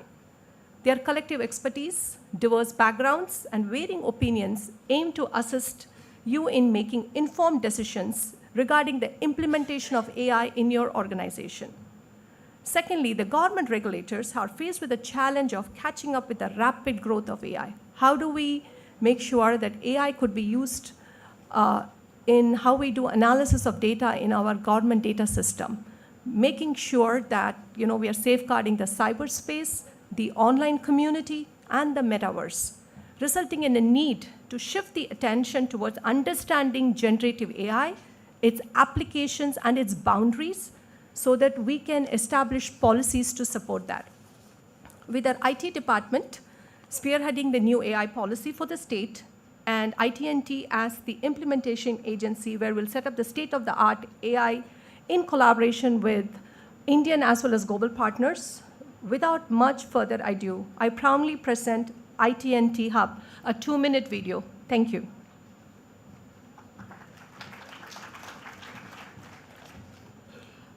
Thank you for addressing the audience, Mom. Your words have set the stage for an exciting day ahead. I recollect a quote from long ago. Thomas Edison once said, "I have not failed. I have just found 10,000 ways that won't work." That's quite optimistic, isn't it? We have something to show you what's brewing in IT&T Hub that we strongly believe will work. Cue the video, please.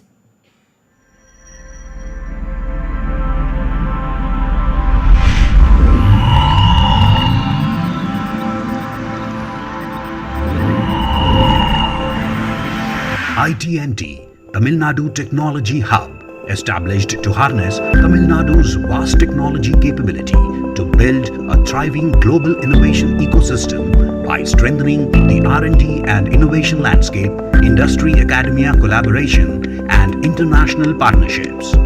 We aim to be among the top 10 innovation hubs globally and help Tamil Nadu achieve a $1 trillion economy by 2030.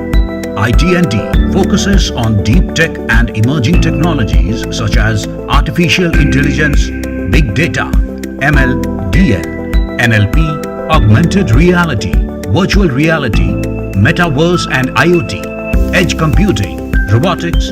The key sectors we focus on include climate tech, space tech and aviation, creative tech, cybersecurity, healthcare and life sciences, smart cities and transportation. Our core programs cover these areas.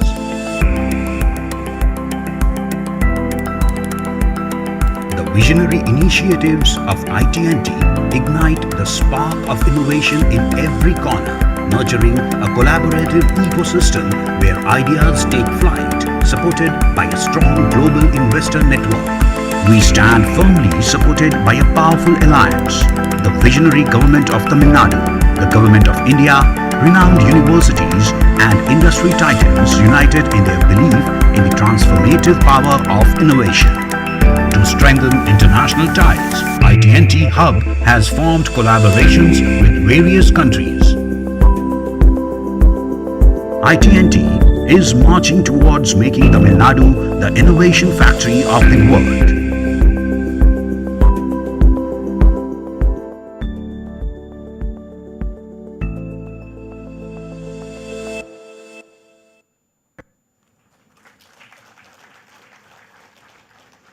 Summing up, we are not just about programs, we're about possibilities. Together, we are building the future. It is now my honor to invite the Honorable Minister Dr. Palanivel Thiagarajan, Department of IT and DS, to deliver the keynote address. Over to you, sir.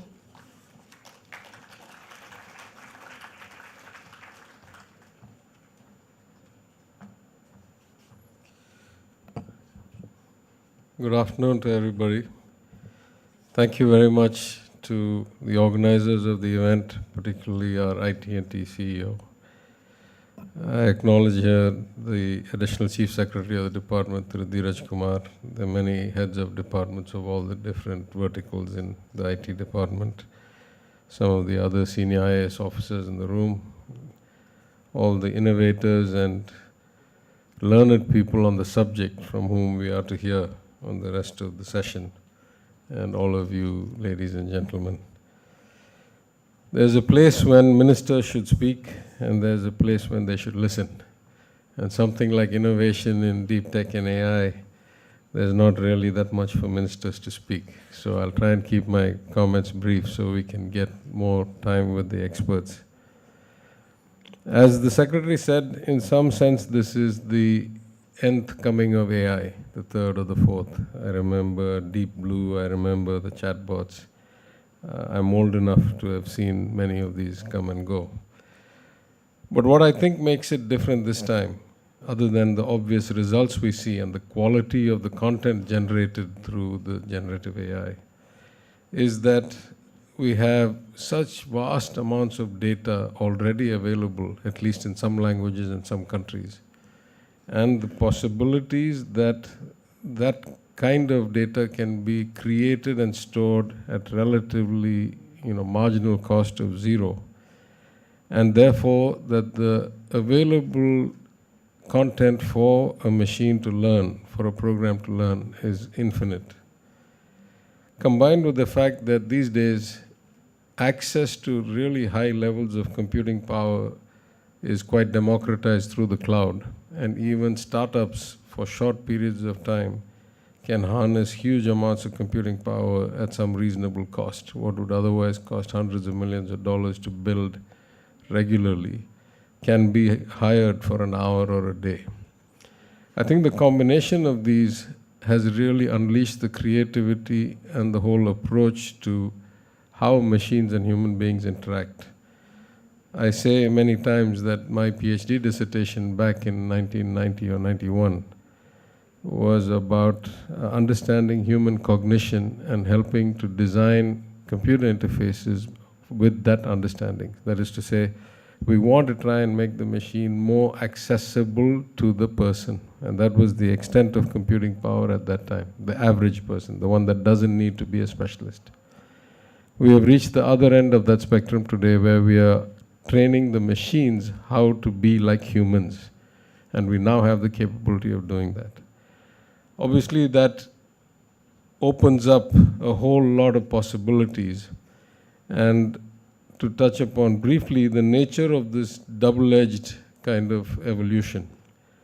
In job creation versus job destruction. I think clearly many jobs that were done by human beings will be much, much better and faster done and more reliably done by these machines. In my old industry of banking, the amount of work that was done post the mainframe processing of all the reported transactions that required hundreds of human beings to do, AI can probably eliminate all those jobs altogether. And yet, the creation of the content and the creation of the machine learning programming in English language, or in our case in Tamil language and in the regional languages, is going to create a whole lot of new jobs that we have not had before, and provide the possibility of even leapfrogging were we to have the right ecosystem to foster that kind of innovation. Of course, we also see that as much as generative can replace human beings, you can also do a lot of deep fakes. And so authentication of content and origination of source is going to be very important. We have seen election manipulation in many countries through AI level of deep fakes and content manipulation. Somebody gifted me a book, and I was just reading it earlier, about how in the Russia-Ukraine war, the battle for Kiev was effectively won by a bunch of programmers who got a bunch of drones together and were able to go and bomb out the advanced parts of a 40-kilometer long convoy of Russian vehicles in such a way that the entire road was blocked, and effectively changed what was otherwise sure defeat into eventual withdrawal of the Russian forces, because then they used the same technology to go and bomb out the supply chain. And so you had troops stuck with no way to go forward and not enough supplies to stay where they were. So this is the disruptive power, because what they could do is train these drones based on some of the camouflage they had detected to identify where other likely camouflaged vehicles and supplies were. So you look at all of this together, and I think this is going to be surely one of those inflection points. In my career, I've seen 2 or 3 of these. The widespread advent of converting analog and digital signals, which led to the ERP revolution and the automation of factories. the internet and email, which led to a different kind of connectivity, the Internet of Things, which led to a different level of automation and efficiency. And this is probably even more impactful than all of that together. As far as the government is concerned, I would say broadly there are 3 areas we're focused on when it comes to deep tech and AI. The first, and by far the most important to somebody like me who comes from a social justice philosophy and the equity and inclusion agenda to public life, is that we can change the way government functions. We can remove a lot of the human elements and the disruption that bad human elements can create in processes. And we should be able to make it so inclusive that even the lowest level of education with voice interaction should be able to get resolution of their requests or needs from the government without having to worry about, running from pillar to post and seeing 10 different officers. So the way government functions and the way government interacts with citizens, we hope will be our primary target for where we can apply these kinds of technologies and improve. Of course, part of government's job is to facilitate or create that kind of ecosystem where entrepreneurs and creative people can facilitate growth and help grow the employment, which is so vital for us as we reap our demographic dividend. And I think in the case of Tamil Nadu, where we have fallen a bit behind other states or other cities, at least in perception and branding, this technology and this paradigm shift offers us the opportunity to leapfrog some of the more traditional players and create a center of excellence or an ecosystem of excellence, not even a center, around AI and deep tech in Tamil Nadu, and use that and the brilliant and very talented and the huge magnitude of engineers and scientists that Tamil Nadu graduates every year to actually leverage the benefits of our education system and get jobs and growth. And then, of course, though it's very hard for states to regulate things at a technological level, it's an international business in some sense, it's a national policy making, but to have inputs in our own way into the regulation and responsible use of such technologies, and to have our responsible, our duties to the citizens properly input through these technologies, especially as we fear about the quality of democracy deteriorating in general. So I think with those objectives, I'm here to learn as much as everybody else, and so I won't say much more. It's a very exciting time for us, for the world, for the technology, for the young people, and I hope that in the next 75 minutes or so, we'll all come away from this much more enlightened and with a lot of thought-provoking inputs. And I thank you once again for coming. Thank you.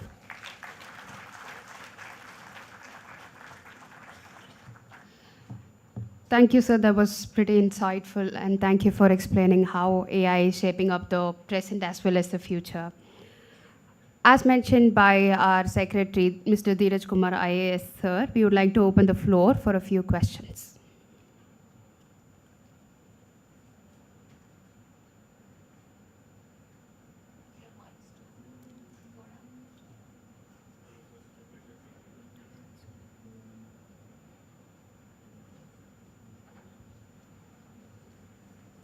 Hi, sir. Such a pleasure seeing you today. I'm Samir Kudur from the US India Business Council. My question to you is, as you know, India today holds the presidency for the Global Partnership on AI. So how big is the role of the states in discussions around GPA presidency? And what are the things as far as regional languages concerned that you can perhaps put across to the central government in order to incorporate these ideas? I must confess that we have at least not officially had any interaction yet with the government of India, so it's news to me. What you're telling me is news to me. Of course, we have some of our very fine officers now serving in Delhi, and among others, my old finance secretary, Mr. Krishnan, is the MeitY secretary. So we'll follow up with him. I don't have any insight yet.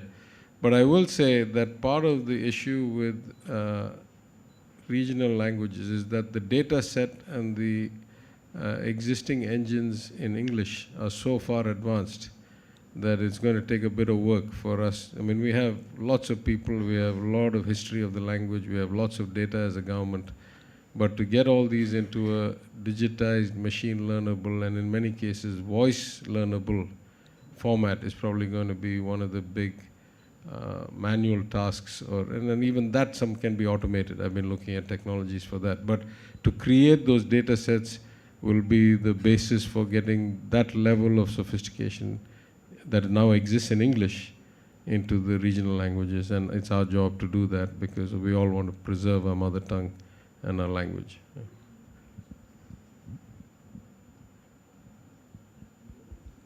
Hello, sir. So follow-up question on that. Is Tamil Nadu government taking any proactive measures here on your left? So is Tamil Nadu government taking any proactive measures? There are some instances of small startups leveraging. Also, there are challenges, concerns raised by the technologists.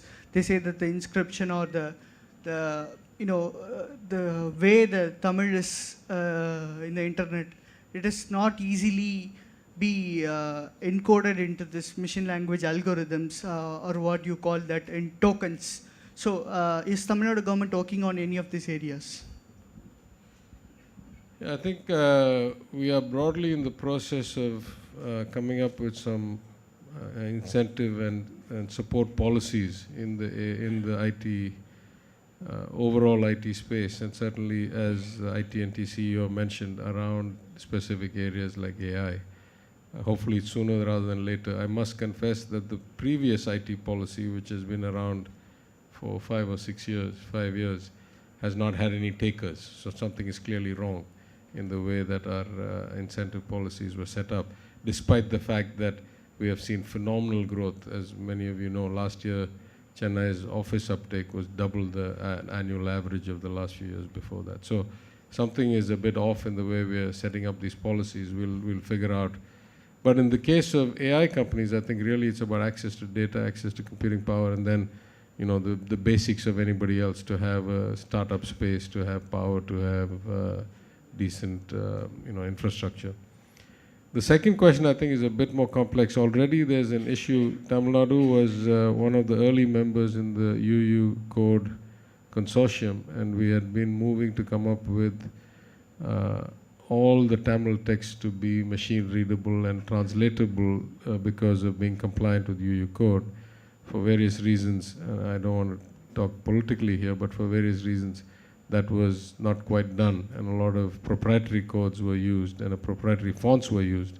And so we have a lot of problems, at least with government content, that needs to be fixed. But there's a very clear solution, right? If they're all universal code, they can be translated easily and machine read easily, and the machine learning can be programmed easily. So the more we move towards the standard code fonts, then I think we'll be better off. We had to do that for other reasons anyway. We'll probably push even harder now for these reasons. Hello, sir. Sir, here on your left. That will be the last question. Yeah, I'm not sure I'm sophisticated enough to answer a lot of questions. Why don't we get the experts here? So anyway. Yes, the last question. I'll keep it short. So first of all, big fan. And we've read about how OpenAI uses a lot of water in its data centers. So if India were to develop one of its own, and given the water shortages in the country, and especially in a state like Tamil Nadu, where we have faced a lot of water problems and like water-based disasters, how would the government go about handling those kind of situations? Yeah, I'm not sure that AI data centers are going to consume a lot more water than generic data centers. Maybe I'm not well informed. But I think we have a broader problem, which is, and I'll just take a crack at this without enough real depth. One is that data center power and water supply in general, I think, needs to be looked at both from clean energy as well as our overall water utilization is very, very inefficient. Even if you take advanced countries, the amount of recycling they do and the amount of multi-use, multi-reuse, we don't do much of that at all. So our long-term solution has to be not that there's shortage of water, as many of you can tell. is that we don't store it, we don't recycle it, we don't. So we got a structural problem. I'm not sure it's unique for data centers. Data centers, I think, is more important to us for other reasons. But I think the cooling technology also is changing quite a bit. I've started to see a lot more air-cooled rather than water-cooled, and there's some, efficiencies in the design.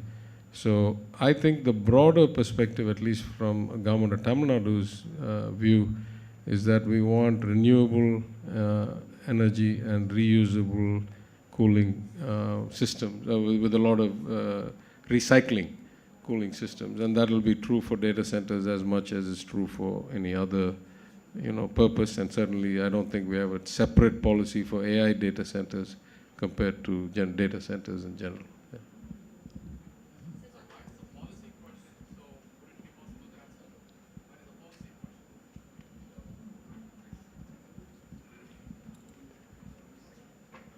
I'm Gopi Balasubramaniam. I'm a CEO of a German startup working on quantum computation. My question is, quantum computing is a deep tech technology, and as you know, Europe and other Western countries have export regulations and restrictions. How does India and Tamil Nadu plan to tackle this in this context? Thank you. I can only give you one instance because I don't know about India. Actually, I can say two things. One, the government of India has sponsored two quantum computing centers. I'm not sure that's actually buying computing power, but maybe to innovate around quantum computing. One has already been allocated to the Northeast. I'm in talks with the government of India to get the other one allocated to Tamil Nadu. Hopefully they will. It's a natural, logical choice, but we will never know. The other aspect is that one of the countries that does particularly well in building quantum computers, as you may know, is Finland, because of their old engineering prowess and so forth. So actually we are in discussions with them for a few months now. Hopefully we'll accelerate those to see if we can procure one from Finland and use that to create some space for startups in the utilization of that and see how we can benefit the ecosystem with that. Thank you. Due to time constraint, we will not be able to entertain any more questions, sorry. Thank you so much, sir, for your time. May I now request Mr. Dheeraj Kumar, IAS Additional Chief Secretary to Government IT&DS Department, and Ms. Vanitha Venugopal, the Chief Executive Officer of IT&T Hub, to felicitate the Minister.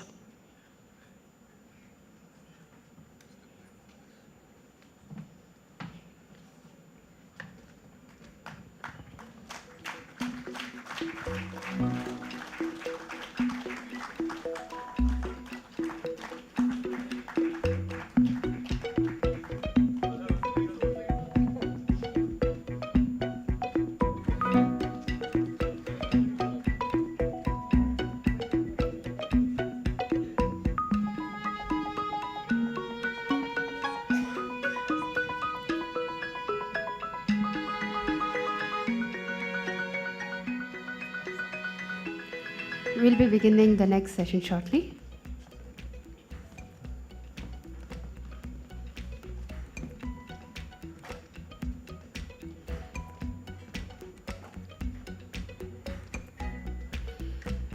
Any sufficiently advanced technology is indistinguishable from magic.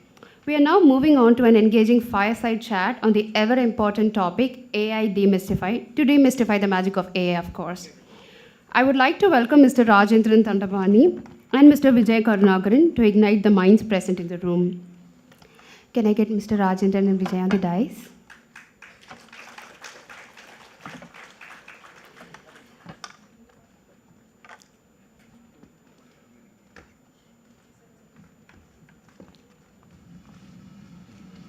Meanwhile, let me briefly introduce them. Mr. Rajendran, a founding member of Zoho Corp, is a business solution evangelist. His vast experience in conceiving and nurturing creative concepts into full-fledged software applications and his role as president at Zoho Schools of Learning, Zoho's ongoing experiment in alternative education, make him a much sought-after speaker and a panelist. Inspired by the golden age of Apple under Steve Jobs, he believes in aspiring to be insanely great at whatever he and his team takes on. Our second guest is no less. Mr. Vijay Karnakaran is a founder and CEO of Engage Group of Companies, specializing in AI, AR, VR, IoT, and other emerging technologies. Mr. Vijay is an expert emerging technology professional with strong venture capital background with 3 decades of experience. He has been on the boards of various government tech initiatives, including Forest, Environment and Climate Change Department, Tamil Nadu Emerging Sector Seed Fund, and Tamil Nadu Online Gaming Authority. Prior to this, he was the director at Intel US for 15 years. I'll open the floor for you to chat. Thank you. That was a smart move, sir, seriously. To say the experts are coming, I'll keep my talk. I'm afraid I can't do that. When I first started interacting with Vijay regarding this talk, my first meme hunt was I wanted that Nagesh meme. Thiruvilayadal. Kelvigalai nee ketkiraya alladu naan ketkatuma. That was what I was looking for. Because, frankly, let truth be told, we are all blind people in a dark room looking for a black cat which is not there. Yeah, deep tech, particularly AI, even the things we think we know doesn't seem to be true 10 days from now. So that is the context in which we are starting this interaction. I have some questions to ask him. He has some questions to ask me. We may even throw it up and answer it ourselves, and let's see how this goes. I hope there's a timer running here. Your starting line, if you have an opener. My opening line is the positives outweigh the negatives. That's what it is. You could talk about all the pitfalls of AI, but I strongly believe through my multiple phases of industrial revolution that I have been through, that the positives outweigh negatives. We should look at things from that perspective. Right, let's jump right in then. That was a question I had in mind, underlined once again by our minister mentioning that English being such a darling baby of the internet and Tamil not much so, and what are we going to do? So that was my question too. This digital divide, I have always felt English was a colonial burden on us. I'm waiting for the time when software engineering can be taught in natural native language. I think we have a big boost because Japanese don't learn programming in English. Germans don't learn programming in English. So they learn through their languages. So I was wondering over time, this resurgence of the native language was going to come, and our schools will start teaching higher technology in Tamil. But with this introduction of a chat GPT or a generative AI, has that gap once again expanded, almost uncrossably so? Will we once again have to suffer? Because once upon a time there was this technological divide, haves and have-nots, computers and no computers, then internet and no internet. And always we had to pay homage to the existing lead English had. What happens now, once again? What's your thought on that? So before I get to the answer part of it, let me set the stage. ChatGPT, right? ChatGPT uses around 175 billion parameters to crunch the numbers. And to give this as a service to the public, their computing power. Sad mentioned that computing is one of the key pillars. In any AI, it's the infrastructure, which is the computing, data, right? And of course the talent, three pillars of any AI ecosystem, along with governance, of course. So the ChatGPT spends upwards of $20 million a month in crunching the numbers. They use thousands of H100 NVIDIA chips, the ChatGPT-4. Compare that with local regional language. I know Bharat GPT is one of the LLMs that India has developed, and they use close to 30 to 40 billion parameters. So it's very difficult at this stage for startups to compete in that level. And we have to be very careful that we don't feed our regional data, regional insight into our citizens, into the larger language models, because the IP, the privacy is still not well governed at the international level, at the regional level. So it's very important that we put in all the governance as much as possible. So, I would love to see, we have done some work. What I'm going to talk today is purely based on my experience the last so many years. We have built some language models on Tirukkural. So if you put in some content, it can spit out some Tirukkural-based content. But it requires a good bunch of computing power. So I would love to see it, but I think for a startup to have that kind of funding resources to compete, it's going to be really hard. I think it's very important for the government to come and step in, regional state, Tamil Nadu state, to come and step in and own that data set, including the Tamil language and things like that. So generative AI seems to be all about the number of parameters, and we are waiting for the time when it is not going to be just the quantity, but the quality of the connections too. Zoho, my own personal example, we pretty modest. We are in the millions even today. 200 million parameters is what we are working with. And 240, 250 GPUs, not the hundreds and thousands of GPUs that typical companies usually use. And that is where Sam Altman's message about challenging an Indian company, bring it on and so on, was really misconstrued when we took it up as a wrong message, as if he was thumbing the nose at us. But I think there is an opportunity for narrow generative intelligence where it is deep, it is contextual, it is relevant to the protected data set that you talked about. Because if you are in a CRM, for example, the database should not even look at the other company's data that the same cloud architecture is hosting. So there are very interesting challenges ahead, and the only message I would like to pass on at this moment to any company, not even in the business of AI, but in the business of software, in the business of working with your customers, collect every damn thing, all data. Be very careful about protecting it sanctimoniously, but collect everything. You never know where the next gold mine is. Be very careful about it, follow all GDPR and other regulations, but never ignore even a sneeze from the customer, COVID notwithstanding. I would like to quote one of the conversations I had with a customer just a few months back. So the customer said, we need to build a system where I would like to ask the computer, hey computer, I would like to see the shop floor. And I would like to see what the top issues that I have to deal with today, right? So that's kind of work that we are doing right now. And this customer runs a large factory in the US. So what is involved behind it? Just let me break it down. Generative AI is very involved in it. Digital twin is involved in it. So what happens is we have to first build a digital twin of the entire factory. Then we have to connect various subsystems using IoT sensors. And we have to collect those data back to the digital twin so we could do a real-time 3D rendering. Right? Until generative AI kicked in, one of the largest challenge of metaverse. I'm not a big fan of Decentraland and other things. I'm not a big fan. Maybe I'm old school. But I'm a true believer, and there is a real ROI behind a digital twin, right? Where you could simulate the actual factory in 3D and predict and see and visualize what could go wrong. I'm a big fan of that.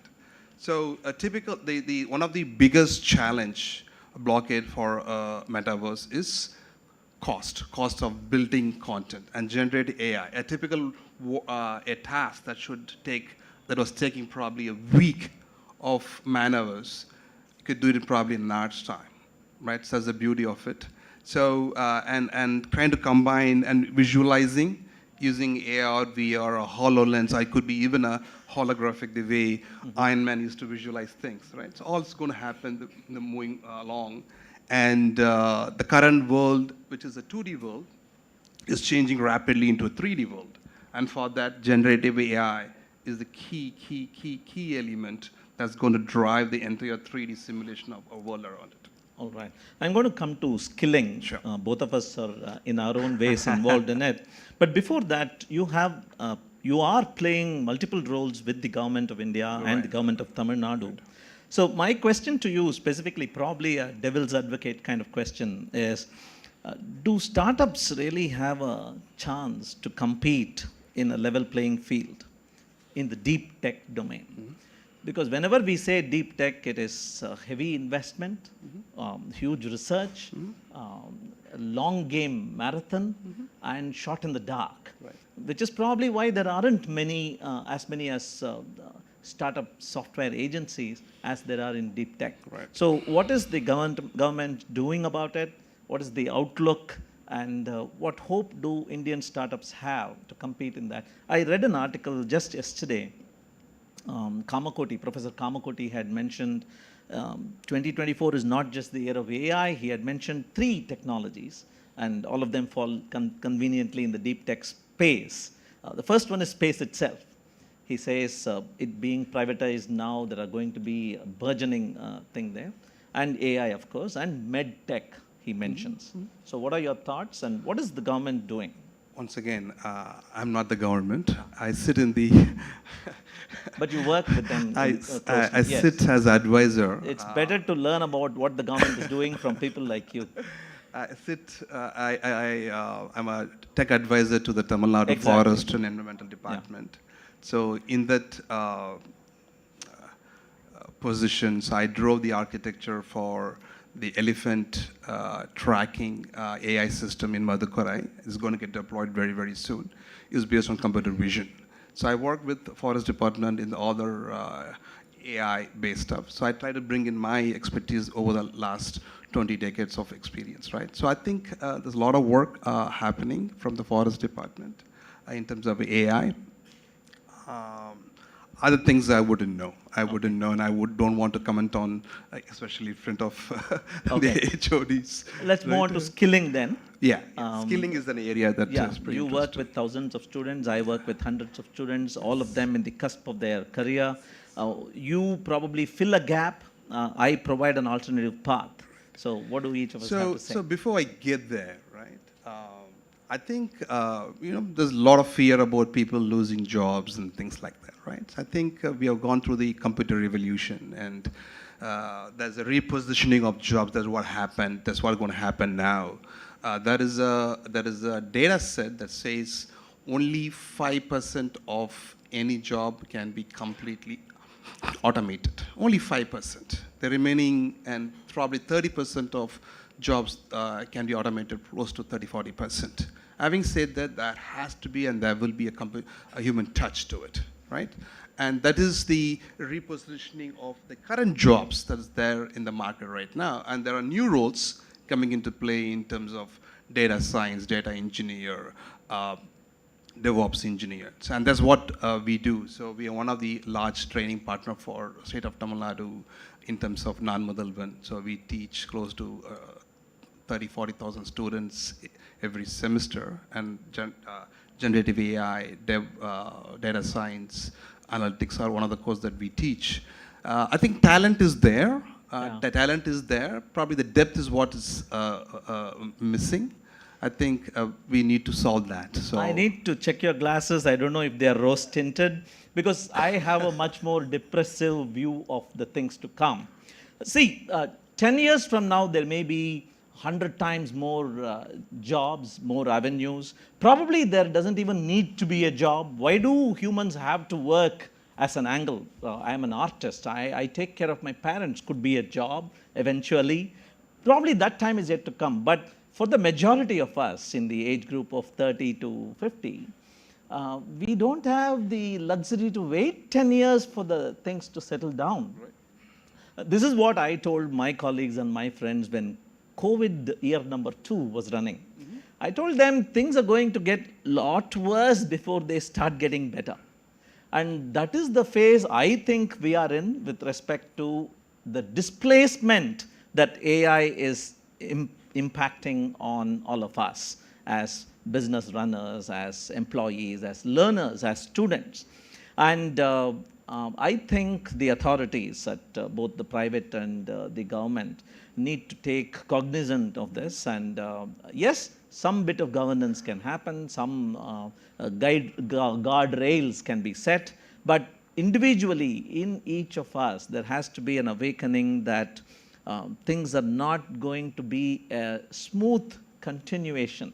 There is a singularity that's happening, and whatever worked, whatever brought us till here is not going to be a linear extension, and I can continue beating the same drum and wearing the same shoes and somehow walk differently. That's my personal take on that. Which is why at Zoho schools, for example, we have tried disrupting beyond the need for disruption. Go whole hog, right? We have abolished exams. We have encouraged ChatGPT in all student answers, and because that's what they're going to use when they enter the workforce. What's the point training them saying, do not touch the computer, write your code answers in paper, right? That's what we continue to do at colleges. So we have said out the window for all that, and we are experimenting in generative, all the School of Design, School of Technology, School of Business. We are trying to see. That was a great master stroke by Microsoft when it named it Copilot. That is a beautiful name. The pilot is still in charge, but most of the 80% of the work that can be automated deserves to be automated, and hence assign it to the Copilot, move to a higher order. That's how we are looking at it. I would like to give reference to my own experience. So I run a medtech company. That was the last question. We are in the mission of stroke and orthopedic rehabilitation using sensors and AI.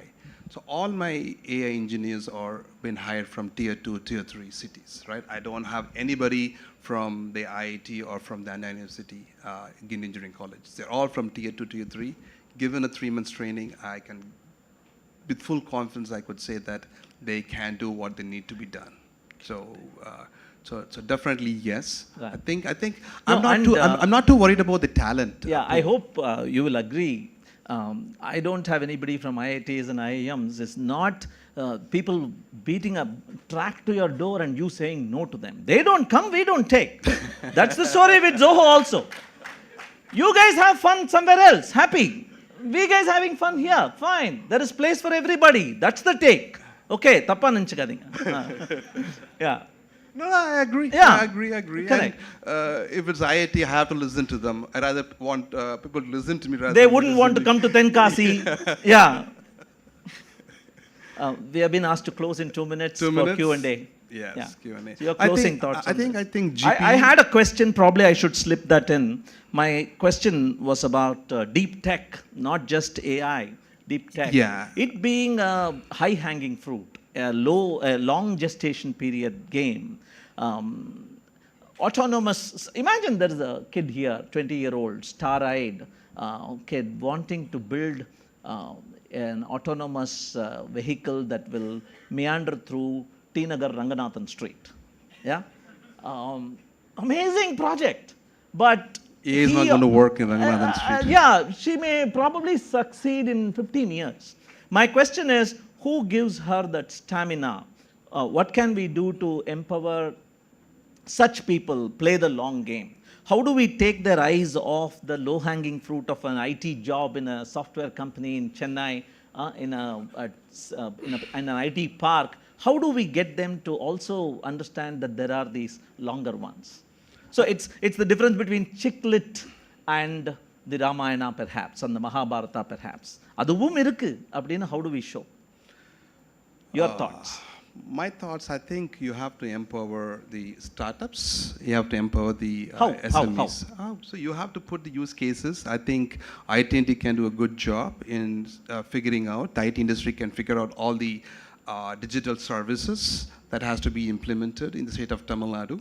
And you could create an ecosystem of startups through which you can give them the computing power, you can give them the data, access to the problems where the IT digital services. I mean, there are hundreds of problems that we have in Tamil Nadu, right? From transportation to healthcare. He mentioned that there weren't takers. And we could provide a blanket of digital services across and define various problem statements and go get students, get young startups to go solve the problem. And they're not going to be expensive because IT&T can give the space, can give the computing power, problem is done, there's a market access directly. I think that's the way to do. And if you can do that consistently. I have one suggestion for such people. Start using email again. Because email slows it down. Yeah, instant messages, you need to see them, that bouncing thing, everything immediate on the table. Start using email again. Probably that might help. I'm ready for questions. I think people will ask, what's email? Thank you, Mr. Rajendran. Thank you, Mr. Vijay. It was a really engaging chat. We are now opening the floor for some questions. I see a lot of hands. Yeah. Hi, my name is Kumar Raja. I am from New York City. I have an AI startup. I'm sure Vijay would agree with my question. It's more of a policy question. It's very difficult to outsource to India anymore for tech jobs. It's not as competitive in terms of pricing. It's not that there's no resources, but there's not enough trained resources. Because it is dearth of resources, they all want to work for Microsoft or Facebook. That inflates the cost of the resources here. I'm pretty sure this training like non-Motherland would help, at least to normalize those pricing. Is government consciously doing anything about it? And number two, I think you just mentioned about only it becomes a big player's space. That is because those companies spent a lot of time on research, right? It's only because of why West, though we boast ourselves about historically, we were, oldest civilization, we were wealthy, we did trade across the globe, but we never spent time on research, right? So everybody, they spent maybe 3-4 decades for research. So I think it's a... So this guy, he is doing research. He's been running a startup for the past 2 years. He's doing research on cybersecurity. His question to me just a while ago was, how do I get work?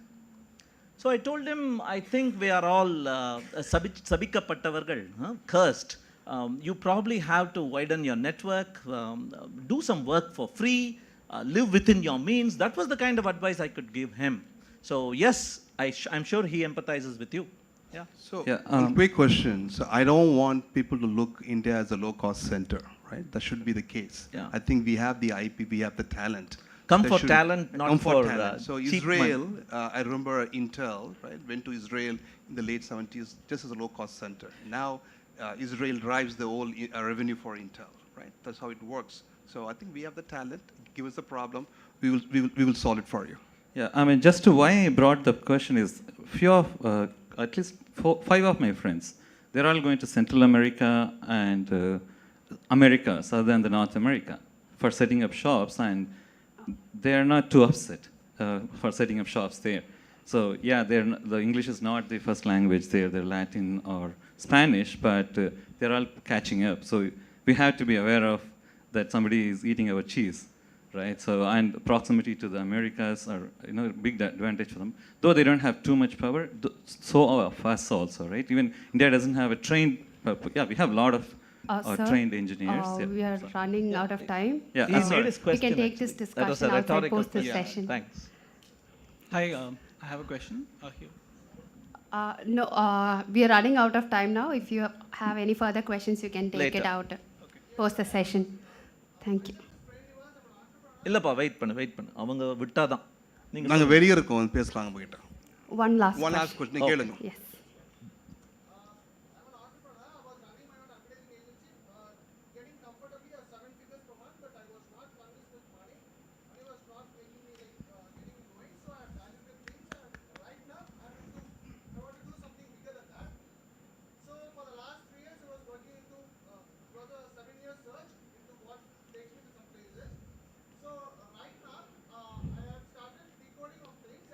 What's your question? There's a lot of problems with this artificial intelligence and stuff, and right now we are not, we are just using narrow intelligence. And we know where this Microsoft and all the big boys are going towards for AGI and ASI. And it takes a lot of time over there, but the point is, what do you think that we develop our own things with the better hardware and software, like encountering all the hardware and the software problems? Say for example, I do work on particle physics equally.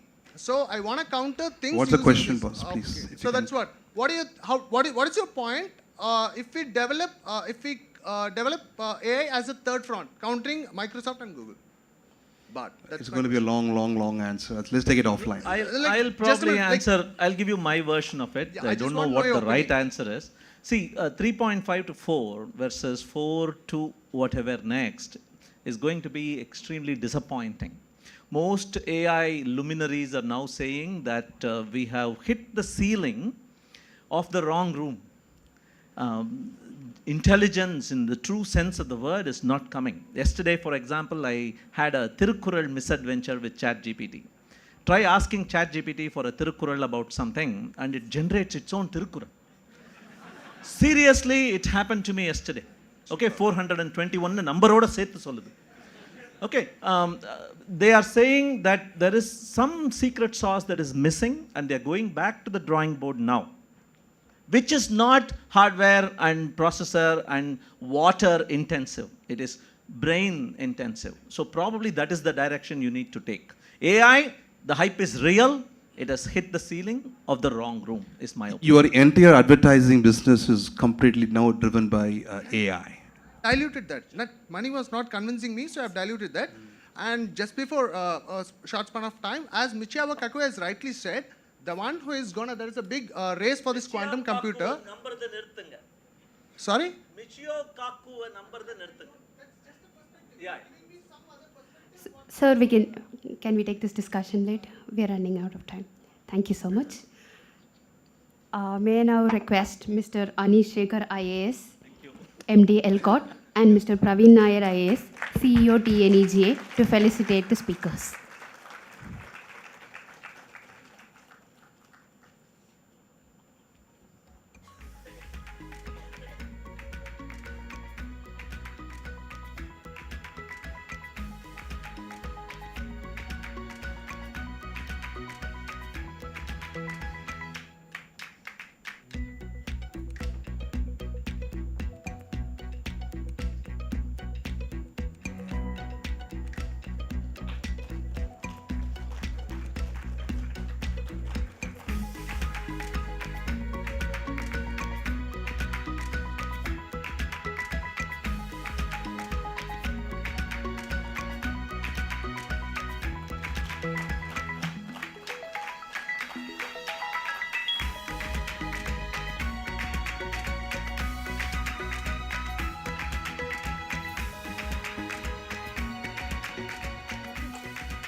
Thank you so much, speakers. The response from the audience was also overwhelming. Thank you so much. Moving on with our schedule is our panel discussion on Gen AI and Deep Tech, the game changer.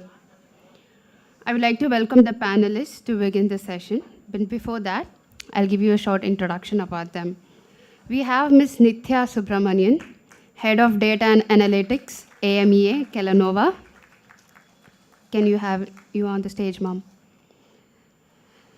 Next, we have Mr. Kaushik Dey, Head of Research, AIML, Ericsson India. Happy to have you here with us, sir.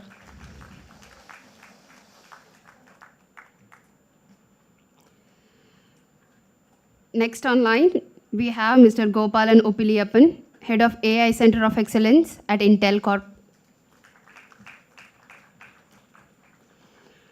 I now request Mr. Raghunathan Rangaswamy, Dean, Global Engagement at IIT Madras, to please get on the stage. Last but not the least, I extend my warm welcome to Mr. Abhij Chatterjee, Managing Director and Partner at Boston Consulting Group, to moderate this panel discussion.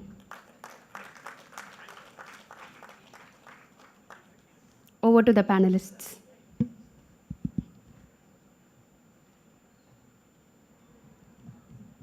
First of all, thank you very much for having us on the panel.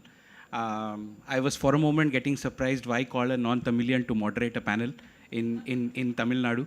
I am clearly out of my, if I would say, depth in terms of language and the great, if I would say, specific references around that. But that being said, first of all, big thanks to the state of Tamil Nadu for the excellent work, and Minister Sir for your extremely enlightening speech as well as the other luminaries who have gathered here, and to IT&T for driving such a marvelous journey ahead. And I'm sure the ambitions are going to very soon be met. I'll start with a small story. I know in this room, knowing the brain power that this state possesses and for what it is known, most of you would know of Isaac Asimov very well. He wrote a book in 1950s called I, Robot, which then many years down the line, Will Smith made into a blockbuster story. I watched that movie sometime in 2006. I was still early in my working career. At that point in time, I thought such a day will never come. 15 years down the line, I think we are at the brink of seeing some of that happen. And I think there was a very interesting comment around hitting the wrong ceiling and the wrong roof, and we'll see some of that definitely happen. That being said, we will directly dive in. A big part of the theme of this panel is around innovation and impact. So what I would do is, essentially, I'll pose my first question directly to all the four of you, which is, we've now been speaking around AI and deep tech for a while. Each of you represent very, very different, varied businesses, also a viewpoint from academia. What are you seeing as some of the best trends, and what is working in your space? We can start with you, Gopal, and then move that side. Sure. Thank you very much for inviting me for this panel discussion. I lead the AI Center of Excellence in Intel India. So I'll take the semiconductor industry and look at the disruption, right? The way semiconductor industry is looking at it is disrupting the disruption, which today, if you look at it, the GPU paradigm that is happening, compute-intensive GPU paradigm, right? We are looking at how that can become more democratic in terms of compute, because compute, data, and algorithms are the three pillars that are driving this disruption. So if you look at it, the advent of AI PC, because models are going to be consumed at the edge, and how AI PCs can enable such a democratization of compute is one of the ways by which externally, a semiconductor industry, manufacturer like Intel is looking at. I will also give you a flavor of what is happening internally, right? We can also consume this generative AI models to run an enterprise much more efficiently. So, I think in the previous talks we were talking about Copilot. So we are looking at something like a code designer for a semiconductor design engineer itself. If you look at it, there is a design aspect, there is a validation aspect in semiconductor before the silicon is taped out, and then you do a post-silicon validation. So we are looking at how we can augment the intelligence of a designer by looking at how an RTL, because it's not Python by which, a semiconductor designer does coding. RTL is the language in which the semiconductor designer does it. So can we assist and augment a semiconductor designer with generative AI tools? That's the current phase in which we are looking at embracing generative AI. Thanks, Abhik, for the question. Very, very valid question in the current context. And hi, everyone. I'm Nitya Subramanian, and I head the data and analytics practice for AMEA, which is Asia, Pacific, Middle East, and Africa region for Kellogg's. The legal entity is called Kellanova, but it is the same company that manufactures Kellogg cornflakes and Pringles and etc. Right. Coming to the answer, in fact, Gen AI is something which doesn't entirely represent deep tech, and I'm appalled at people considering Gen AI to be consisting, most part of the deep tech. Deep tech involves much more, and we heard from the eminent speakers a while back, right, that it also involves areas like, of course, blockchain, quantum computing. It involves genetic engineering. It involves nanotechnology, and there's a whole lot of technological components to this larger technology wave that we are a part of, right? So having said that, in a typical CPG organization or FMCG organization, there are multiple applications of the different aspects of deep tech. Now, generative AI, if I may start with, right? So in the FMCG organization that I am a part of, we are currently in the phase of trying to experiment and identify the art of possibilities. We are taking very, very cautious and deliberate steps towards kind of, baking this in our labs, until we are ready to kind of identify the real economic value of infusing generative AI in our use cases and kind of productionalize them. And we are going to be soon, we are optimistic about hitting that target, because as the previous conversation, it happened that, with generic or general AI, which is kind of something artificial generic intelligence, it probably is not going to kind of help in very focused or typical cases, right? So we are looking at use cases which are very specific, like in case of marketing, in case of, marketing creatives, in case of identifying the right promotions to invest in, the right pricing models, etc. Apart from that, generative AI is also helping our, developers, our IT team in kind of coming up with, I would say productivity improvements in areas like, writing the code in kind of reviewing and identifying the code is fit for purpose, and also identifying the various aspects that we are really worried about in terms of bias, in terms of ethics, in terms of, misrepresenting outputs or misinformation, etc. Right. Having said this, now moving on to other area of deep tech that we have infused in our manufacturing processes very cleanly, robotics and drones, right? And we are a food company, and then quality is paramount for us. Therefore, things like spillage, things like quality of the ingredients that we are putting into our products, it's very, very important. Therefore, it's very important to monitor our manufacturing processes and our inventory, stock keeping, etc. And we are using a lot of robotics and drone technologies out there.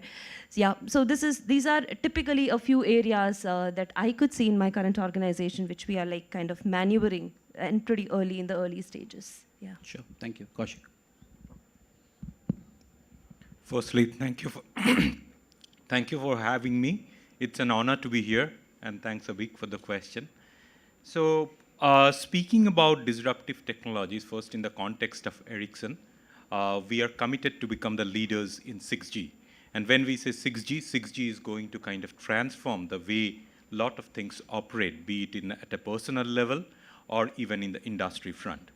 So it's not only about how fast you can download an YouTube video. We can download those fast enough right now with the Chennai 5G. But what 6G is going to do, it's going to establish a cyber-physical continuum, which is it's going to blend the physical and the virtual worlds together. What that means is basically we are going to have a digital representation of the physical environment. And I think it was Vijay who was talking about the digital twins. So imagine a factory somewhere in Bangalore.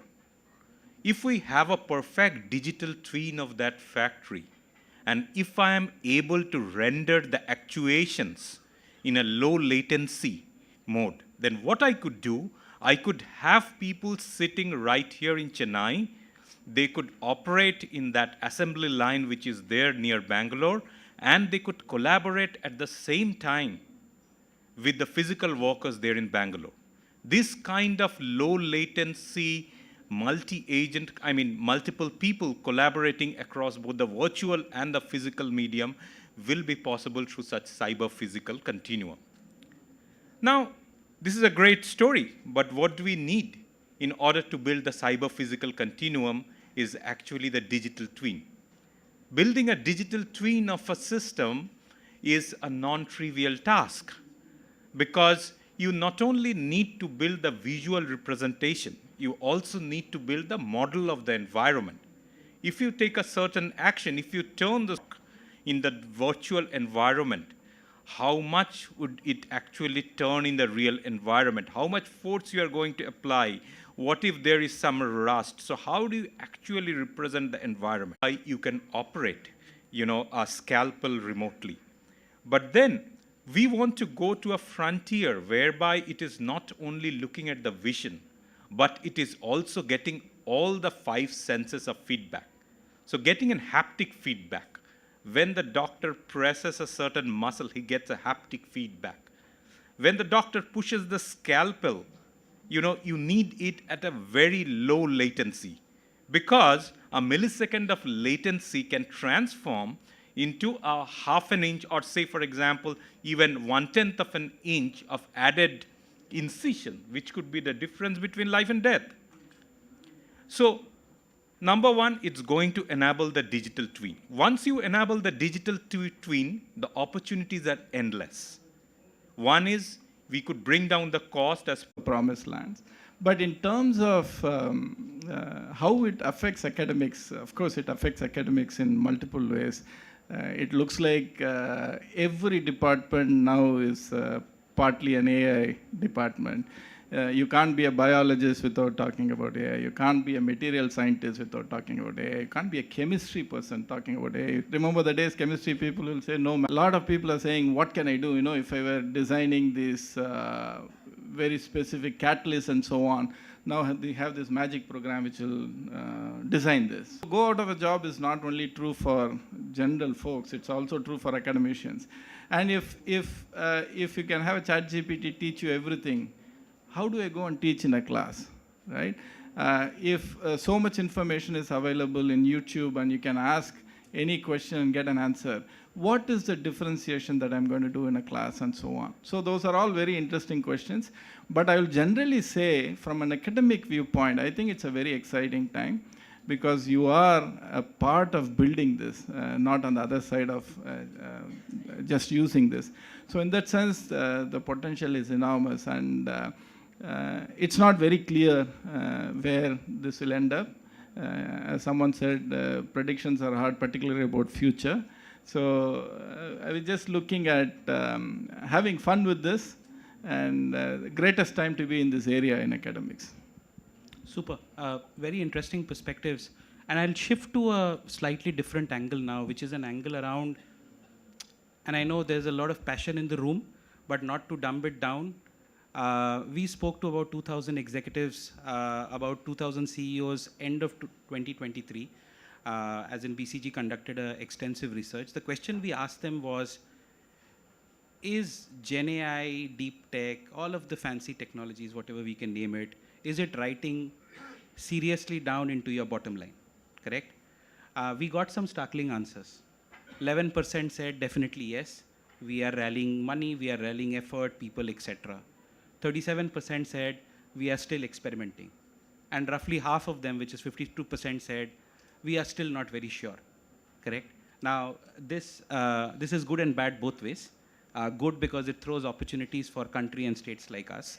Bad because if the guy on top or the girl on top is not sure, then where does it go? A question to the panel here, and it will be great if we can time ourselves to a minute, is how are you as large corporates, which definitely has the muscle, willpower, intent, whatever we call it, going behind it, and what is the value that you are seeing? Okay. We can go in any sequence. You can. Sure. So,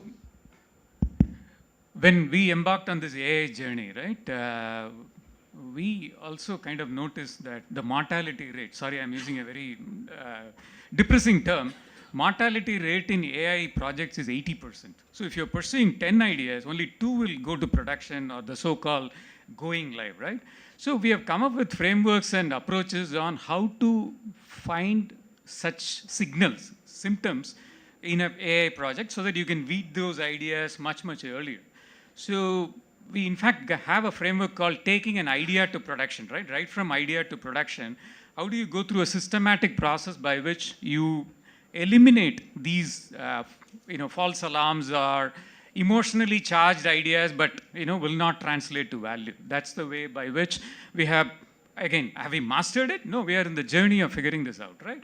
But these are some of the stage gate approaches that we have put in the so-called AI funnel, right from taking an idea till deploying it in production. How do you put the checkpoints so that you are in the right trajectory of pursuing the right ones to put it in production? That's how we harness the value. And we have seen, using simple statistical techniques to predictive techniques, we were able to generate value, both in predictive as well as in the generative AI we are seeing. Yeah. Nitya? So I reckon what Gopalan sir mentioned, because that is a very generic concern, right? In any organization, which is embarking on the journey of generative AI or any deep tech, right? What is the value that I'm going to get out of this investment? And these are pretty big investments, right? To train one LLM, it costs loads of money, right? And am I getting the right value at the end of it, right? Is my production model is giving me the right kind of adoption, the right kind of output that I'm looking for, right? So this is a kind of a very, very commonplace concern, which I'm sure most of the organizations are going through. Another concern, which again equally commonplace, is about the skills, and which is so brought about it, that skills and the readiness of our workforce to take on this new technology wave, which includes Gen AI, but a lot many other technologies, is very, very important. And there has to be very, very thought through processes in kind of bridging the skill gap. Job displacements is something which we all need to be wary about. But the point is, if you think about it, job displacement is a function of the demand for skills versus supply for those skills, and how quickly are we able to bridge this against the fear of some of the repetitive jobs being automated and jobs getting displaced, right? So it is a very thin line. It's not a problem that is not solvable. It's a problem that requires a lot of concerted efforts in terms of not just upskilling, but also in terms of getting the infrastructure ready for the future generation to kind of pick up and upskill themselves. And we don't have the right infrastructure right now. We don't have the right, I would rather say, unfortunately, again, I might sound pessimistic. We don't also have a very good and I would say education ecosystem, right? Technology infused education ecosystem to kind of pave way for future generations to harness on this. So there are multiple areas where I could see that foundational and deliberate efforts are required, and we are seeing that same thing happening in our organization also. We are having a lot of issues with deep tech skills to harness the benefits. Yeah. Kaushik? Yeah. So I would echo my esteemed panelist. And if I might just add, if I look at AI, is AI adding value? Certainly, yes. Most of our new products, or almost all of our new products, they have significant amount of AI in it. Next, if the question comes that, what about generative AI? I think generative AI still has to travel a certain more path before it actually gets into the products. There are situations where generative AI is being used, but there are also concerns when it comes to things like hallucinations, deep fakes. How do you deal with it? And then from all this, what emerges is the question of trustworthiness. If I employ a generative AI algorithm in the network, can I trust it to deliver equitable, fair policies for all the different users? And when I talk about trustworthiness, what do you trust? You trust something which you can explain. We all know how the generative AI works through the, attention is all you need paper, the, query key value. But even after going into mathematics, today we are not able to say why the generative AI is doing certain things. For example, yesterday there was a column in New York Times about a recent lawsuit which has been filed because the ChatGPT used certain context, verbatim from the New York Times. Now the makers, they did not have any clue that it will pull verbatim and it will use it in the answer. So now they are plugging it in. But such situations will continue to occur till we have, till we fine tune more, and that's in the process of research. So whether generative AI will give value? Certainly yes. Is it ready now? Probably not in most of the situations, maybe few situations. But having said that, there are some fantastic technologies which are there out in the market. I think somebody was talking about robotics. If you look at the robotics, the reinforcement learning, the multi-agent reinforcement learning, where you can have multiple robots collaborate in a factory, that is going to be one of the most exciting things that we will have in future. So yeah, the future is surely exciting, and it will, I guess, get even more exciting in 2024. Thank you, Professor. So this is actually a reasonably simple answer. I think whether AI will bring value depends on what domain you are working in.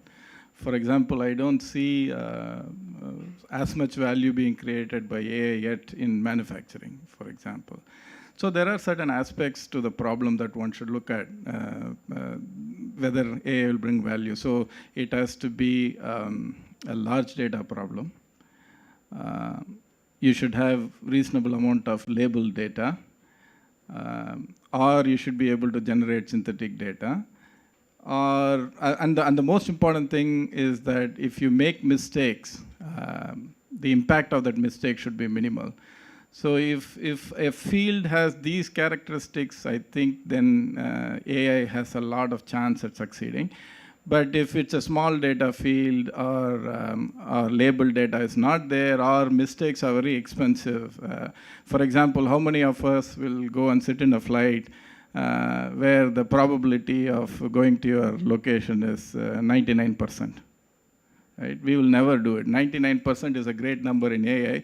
If 1 out of 100 flights is going to crash, no one is going to sit in a flight, right? So it is important to look at the characteristics of the problem and look at what problems require what solution. I think in the hype, you should not get into this, everything will be solved by AI. So that's a caution, but I think there are lots of problems with the characteristics that I mentioned, which is where Gen AI will have a real impact.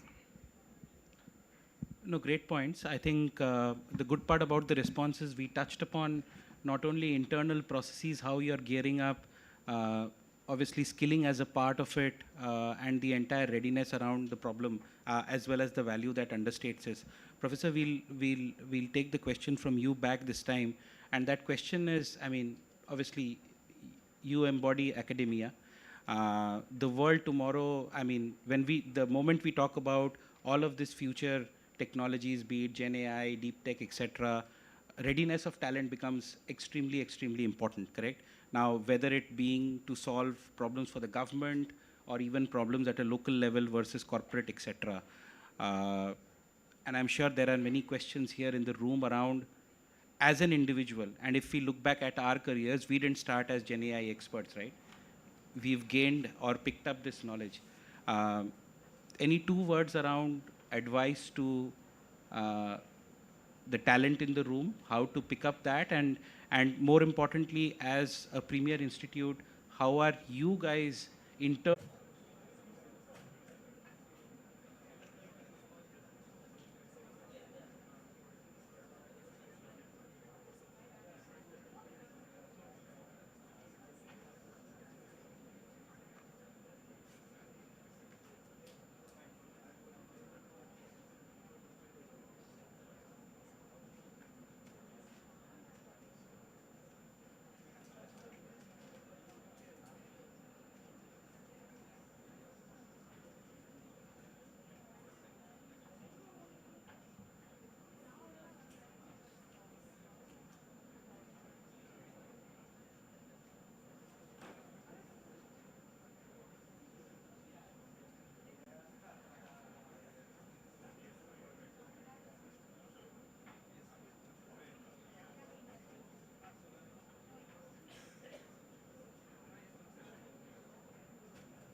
Go on. Check. Check, check. Check. Check. Mic testing, check.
Check. Check. Mic testing check. Well, very good afternoon, everybody. Hope you all are having a great day. And today we are at day 2 in Global Investors Meet 2024 for the next interesting session, which is about to start in few minutes. So we request your kind patience and also your kind cooperation in taking your discussions outside. We want the hall to be ready for the next session. So we politely request you to take your discussions outside if you still have any. And the ones who are standing, if you are about to attend the session, please do have your seats. We are about to start. Thank you.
Check.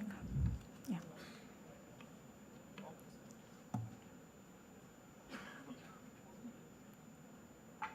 Thank you for your wonderful cooperation. And along with the other requests, I also request you to leave the front rows empty because that has been reserved for the speakers. So in case if you are occupying the front chairs, please, we request you politely to occupy the chairs at the back. That's been reserved for the keynote speakers.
Good morning, everybody. And to all of the ladies and gentlemen present over here, welcome to this distinguished gathering for a thought leadership session, a highlight amidst the engaging discussions at the Global Investors Meet 2024. Please, we request our distinguished panelists, speakers to please join us on the dais. Can I have a round of applause as we welcome them on the dais, please, ladies and gentlemen? Thank you. This session is something where empowerment takes the center stage. Today, we have an extraordinary session ahead with us, which boasts an ensemble of exceptional women CXOs, each a luminary in their respective fields. Before we dive into the heart of this empowering session, let's take a moment to recognize the amazing individuals who have gathered here today with us. Our stage is graced by the presence of remarkable speakers who epitomize excellence in leadership. So if you allow me, ladies and gentlemen, let me take the privilege of introducing to you all of our panelists. Firstly, we have honored Ms. Mallika Srinivasan Madam, a thought leader of exceptional caliber, renowned strategist and devoted philanthropist, and is deeply committed to driving progress in agriculture, industry, trade, education, and healthcare in India. A visionary, as her unrelenting pursuit of excellence and her significant contributions to the Indian agriculture machinery sector and academia have garnered widespread recognition. Currently, she is the chairman and managing director of Tractors and Farm Equipment Limited, the second largest tractor manufacturer, as you all know.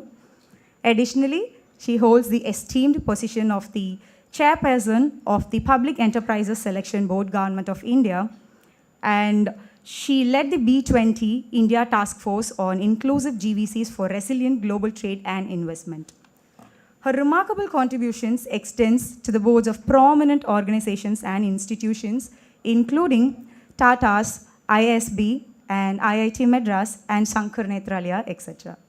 Ms. Mallika has been honored with several prestigious awards, underscoring her outstanding achievements, including the Global Corporate Leadership Award 2021 by the US India Business Council and Business Women of the Year Award at ET Prime Women Leadership Awards 2020, to name a few.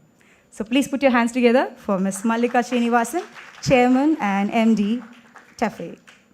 Nextly, we have Ms. Ipsita Dasgupta, is a marketing and strategy leader with a 24-year extensive operating experience across international markets, including US, China, India, and Southeast Asia. Ipsita is a strong advocate for women's empowerment and has been actively involved in gender equality initiatives. She has made significant contributions to several global multinationals, including IBM, Cisco, GE, Star India, and Apple. Can I have a round of applause for Ms. Ipsita Dasgupta, Senior Vice President and Managing Director, HP India, Bangladesh, and Sri Lanka. Welcome you, ma'am. And followed by her, we have Ms. Prabha Narasimhan, who has nearly 25 years of rich and varied experience in customer development, consumer marketing, and innovation across geographies and multiple categories, including home care, foods, personal, and skincare. She's credited for leading company's skincare division to a spectacular market-beating growth rate. Please put your hands together for Ms. Prabha Narasimhan, Managing Director and CEO of Colgate-Palmolive, India. And followed by her, nextly we have Ms. Renuka Ramnath, often referred to as Mother of Equities in India. Ms. Renuka Ramnath is a prominent name in the Indian private equity space. She's a founder and CEO of Multiples Asset Management Limited. Prior to founding Multiples Asset Management, she was the MD and CEO of ICICI Ventures. Ms. Ramnath has been featured in a host of listings, top 25 most powerful women in business by Business Today India, and India's most powerful CEOs by Economic Times, to name a few. Please put your hands together for Ms. Renuka Ramnath as well. Welcome you, ma'am. And nextly, we have Suchitra Ella, ma'am. Welcome, ma'am, welcome. Very pleased to have you. And so, yes, Suchitra Ella, ma'am, is a first-generation entrepreneur and is a co-founder and managing director of Bharat Biotech International Limited. Ms. Ella is instrumental in development of 17 vaccines used in India and around the world. Ms. Ella is credited for providing strategic leadership in the successful development of Covaxin, India's first indigenously developed vaccine against SARS-CoV-2. She's the recipient of numerous national and international awards, particularly the Padma Bhushan, the country's third highest civilian award. Very honored to have you as well, ma'am, today with us. So we are missing only Renuka ma'am, and apart from her, we have the four leaders over here. Thank you so much for joining us. Your presence have made this day even more beautiful. And I leave the stage over to Ms. Mallika Srinivasam madam to take over the panel discussion. I think it's going to be an interesting session coming up for you. Over to you, ma'am. Thank you, Nancy. Thank you. Thank you, and a very warm good afternoon to everybody. On behalf of all of us here, a very warm welcome to our panelists. As you just heard, each one here, thank you, each one is an icon of women's empowerment and achievement and inspiration to all women, and really been beacons of light that have made such impactful contributions on both corporates as well as on entrepreneurship. I'm proud to say that when Renuka does join us, and I think the traffic's been super heavy, so she will be here within the next few minutes. So, but let me add to say, I'm proud to say that 3 of them, I don't think Ipsita has had roots in Tamil Nadu, but the other 3 panelists, and if you... Super. I have a Tamilian husband. Super. So if you add, then I think and if you add myself, despite being a moderator to this discussion, then all 5 of us. Then all 5 of us have had roots and links to Tamil Nadu, and I think it says volume. It's a real testament to the ecosystem that Tamil Nadu has enabled and nurtured, so that folks like us have benefited from it. So thank you, and delighted to have all of you with us this afternoon. I think increasingly and very hearteningly, we've seen the benefits of diversity. And I don't mean just diversity in terms of women or gender, but I'm talking about diversity of thought. Has increasingly has been well acknowledged. Research has shown that the impact on corporates, an impact on GDP, an impact on innovation, engagement, all of these have been extraordinarily well documented and clearly beneficial. I was intrigued with a McKinsey study recently that I saw that also gave a 25% greater probability to women-led corporates to outperform their peers on profitability. So that was very heartening. But nevertheless, we still feel, and I'll jump straight into the topic, we still feel the need for forums like this. We still, and I brought out that just to highlight, that we still feel that there's a focus required, there is some special support that is required, and there's more discussion and engagement of different stakeholders to make this happen. So let me set this a little bit further in terms of context. If you look at the data points, at a global level, board level participation is about 19.7%. Is board level participation, chairman 6.7%, and CEOs at 5%. This is the entire globe. If you look at the participation in the workforce, some of the countries, it's really pretty healthy. And I thought it was stunning to see when I was looking at data points for this, 73% in Kenya, 61% in China, and 53% in Malaysia and Indonesia, and of course Sweden, above 70% in Sweden. Look at the comparative Indian data. India, we are talking about an optimistic estimate. It keeps inching up. Not sure about the veracity of the number, but somewhere between 30 and 35 at an optimistic level, one could put it. Everyone, organized, unorganized, agriculture, industrial, everybody together at a 35%. The board participation looks better, looks comparable, but we must remember it is regulation driven, so it is 17.11%, not that far behind the global benchmark. And then as chairman, then the numbers drop. Then as chairperson, the numbers drop. 3.6%, and CEOs 4.7%. So and I think that kind of sets the context itself for why we're having this discussion today. So what are the challenges that we have? I am in our own context, and I just want to set out the challenges so that we can divide this panel discussion into probably two parts and solicit some opinions and ideas from our very, very richly experienced panel members.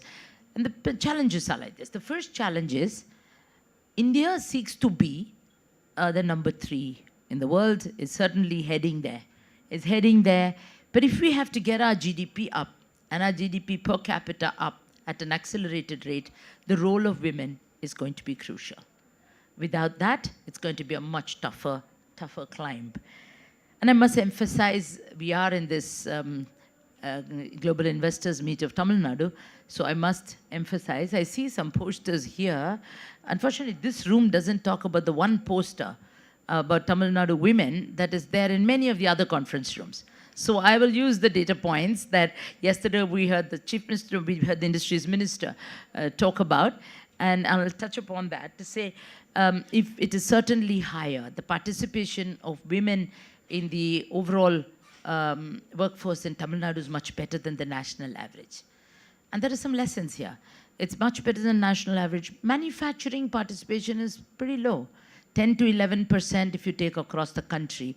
But that was the poster I was looking around for when I was looking that way, is 43%, as Tamil Nadu very proudly presents, of the entire manufacturing workforce is in Tamil Nadu.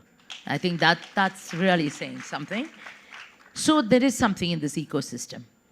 The benefits, and a number of us have benefited from this, and I'd like to just share some examples. Maybe later I will share that, but I think this holds some insights, and it's worth talking about. What is it that's special about Tamil Nadu that enables this to happen? Does it have insights for us nationally? Does it have insights for us at level of corporates as well? The second two challenges, I talked about 3 challenges, and I'd perhaps club the next 2 challenges into one theme to talk about women leadership and women. I shared some statistics already. Women leadership and women entrepreneurship. So everyone hears about the broken rung. The broken rung caused by either societal pressure, maternity, a typical reason for the break, and gender disparity in promotions that impacts the succession pipeline that is available. So if you step back and say, I was reflecting on this, and I want to present this to our panelists as well, that government policy, both at the state and the central level, has been progressive. We've seen education in Tamil Nadu for sure has for decades been in focus. We see a lot of special schemes, maternity benefits, where government has been the benchmark. We see Tamil Nadu mandated creches, for example, and then we have institutional mechanisms, we have training institutes for women, and so on. And internationally, when such institutions have been set up, the impact that they have had in terms of results of participation have been quite good and attributed to those institutions. But that doesn't seem to be the story here. We are still, despite all this, there is still a lot of progress to be made. And here again, I'm actually happy to say that we've had some outstanding leaders from Tamil Nadu. We've had both at a global level, at a national level, and we have a whole range of young entrepreneurs that maybe we'll talk about a little later as well. And I want to, as a going in hypothesis, I want to put down 3 points that perhaps have really contributed to this in the Tamil Nadu context. One, it's a very progressive society. It's a progressive society which for multi-decadal emphasis on inclusion and equality. These have been 2 very strong pillars, it in large measure driven by our socio-political movements that have happened in the state that have focused on inclusion and equality. And then I will take some credit for the large corporate houses, and I will say this on behalf of the encouragement that I've received personally also from my family, to say that large business houses have been very enlightened in terms of encouraging their young women to join the business and play a leadership role. And I think that has a kind of a ripple effect in terms of being inspiring for MSMEs and a bunch of other women entrepreneurs who also benefit from that. And I think the third is that the whole emphasis with the policy bit that I already touched upon. All this together has given us a nice ecosystem. So are there some lessons to be learned? And other aspects, the role of the self, the role of venture capitalists in funding women. All our panelists here have very rich experience. They're all active, and I had a very brief conversation with them coming into this panel. All of them very actively involved in mentorship, in interventionist approaches, in promotion, in social change, etc. So let me stop there and request each of our panelists, and the way we'll structure this, we'll do it in two broad themes. First, for the overall just general participation in the workforce, and then we'll come in the second half to leadership and entrepreneurship, to give their maybe a minute or two to talk about your broad ideas, your experiences, and what you would like to see as a way going forward. We'll try to keep this interactive, intersperse it with some questions amongst ourselves, and at the end, of course, open it up for the audience for question and answers. So who would like to go first? Amshita, would you like to go first? I mean, I just made eye contact with you, so I thought, why not ask her to go first? Go ahead. So the first question you're asking, Mallika, is around what corporates can do? Anything, whatever. Your broad views on labor force participation. We do lag behind, so why, what can be done, anything corporates can do, just broad ideas. So it's interesting because I moved to India about 15 years ago, and 15 years ago we were having the same conversation, and the workforce participation for women was about 23-24%. So as Mallika was saying, we've moved up, but we're still far behind the rest of the world. And in my mind, there are three sort of broad buckets in which the issue sort of kind of finds itself, right?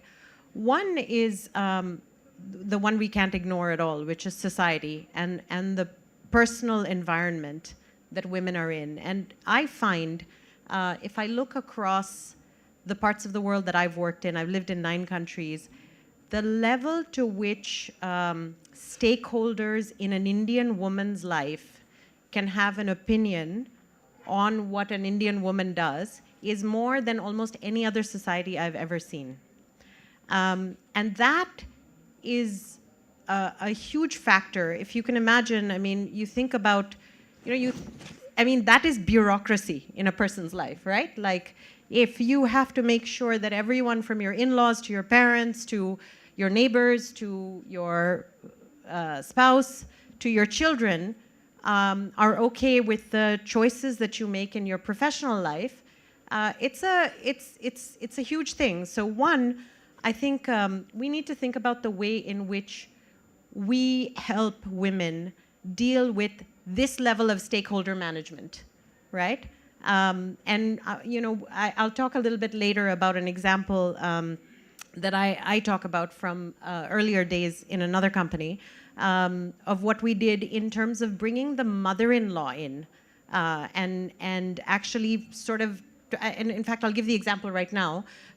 We were looking at women engineers and finding that they were having a hard time staying in the workforce. And when we started talking to them about why they were leaving when they were getting married, still when you have a child, you have a reason, right? You have to look after a child. But when you get married, unless your spouse is also sitting at home all day, why do you leave the workforce, right? And when we were looking into it, we were finding that people were saying, look, the men I work with, when they're at work, if they're late and they come home late, nobody gets upset with them. If I get home late, then I have a house of people who are fairly upset. And most upset is my mother-in-law, because she has taken over the work that I was going to do in the home, right? Was serve dinner, whatever else is going on. And so a few of the younger women came up with this really good idea where we created a mother-in-law day, where we invited mothers-in-law in specifically into our R&D centers to see what their daughters-in-law did, right? And this was at GE, and so we showed them that they actually helped reduce infant mortality rates, maternal mortality rates. So the idea of you are freeing up another woman, and by doing that, you are adding to society, right? And the impact was huge. And so, you know, I tell this story where this young woman came into my office a few days later and said, "This is amazing. I got home late from work the other day, and I was expecting a tense household. And my mother-in-law turned to my husband and said, 'Get up and make her a cup of tea. You just work in a bank. She's saving lives.'" So, you know, we can convert stakeholders. We have to think about how to manage stakeholders, right? I'll talk about just one more aspect, and then I'll let other people talk. Then the other thing is in the workplace, right? And in the workplace, I think we have to be unabashed in recognizing the talent that exists with women. There is still this view, whether you're a woman leader or a male leader, that you cannot, that you somehow have bias if you allow a woman to move forward or you encourage ambition. And the truth is, we have as many women graduating from our engineering schools and our medical colleges and all our universities. So there isn't an intellect problem. There is actually just the lack of opportunity, and there's the lack of sort of confidence that we're giving women to have that level of ambition. So my view is that, you know, and I see it with the women on this panel, that we need to be unabashed about helping to make women successful and then identifying the problems within the workspace, right? And I'll give one quick example, anecdote there. Whenever I have started in a new organization, I do roundtables with women across all levels to just understand what their experiences are. And one of the stories I heard was from a new mother who said, you know, I don't know how I can ever win, because if I leave work at 7 or 8 p.m. to get home to my child, I'm accused by my colleagues of, behind my back, the conversation is, you know, she gets to go home early because she's a mom. We also have kids, now if I stay late, the conversation behind my back is, what a horrible mother.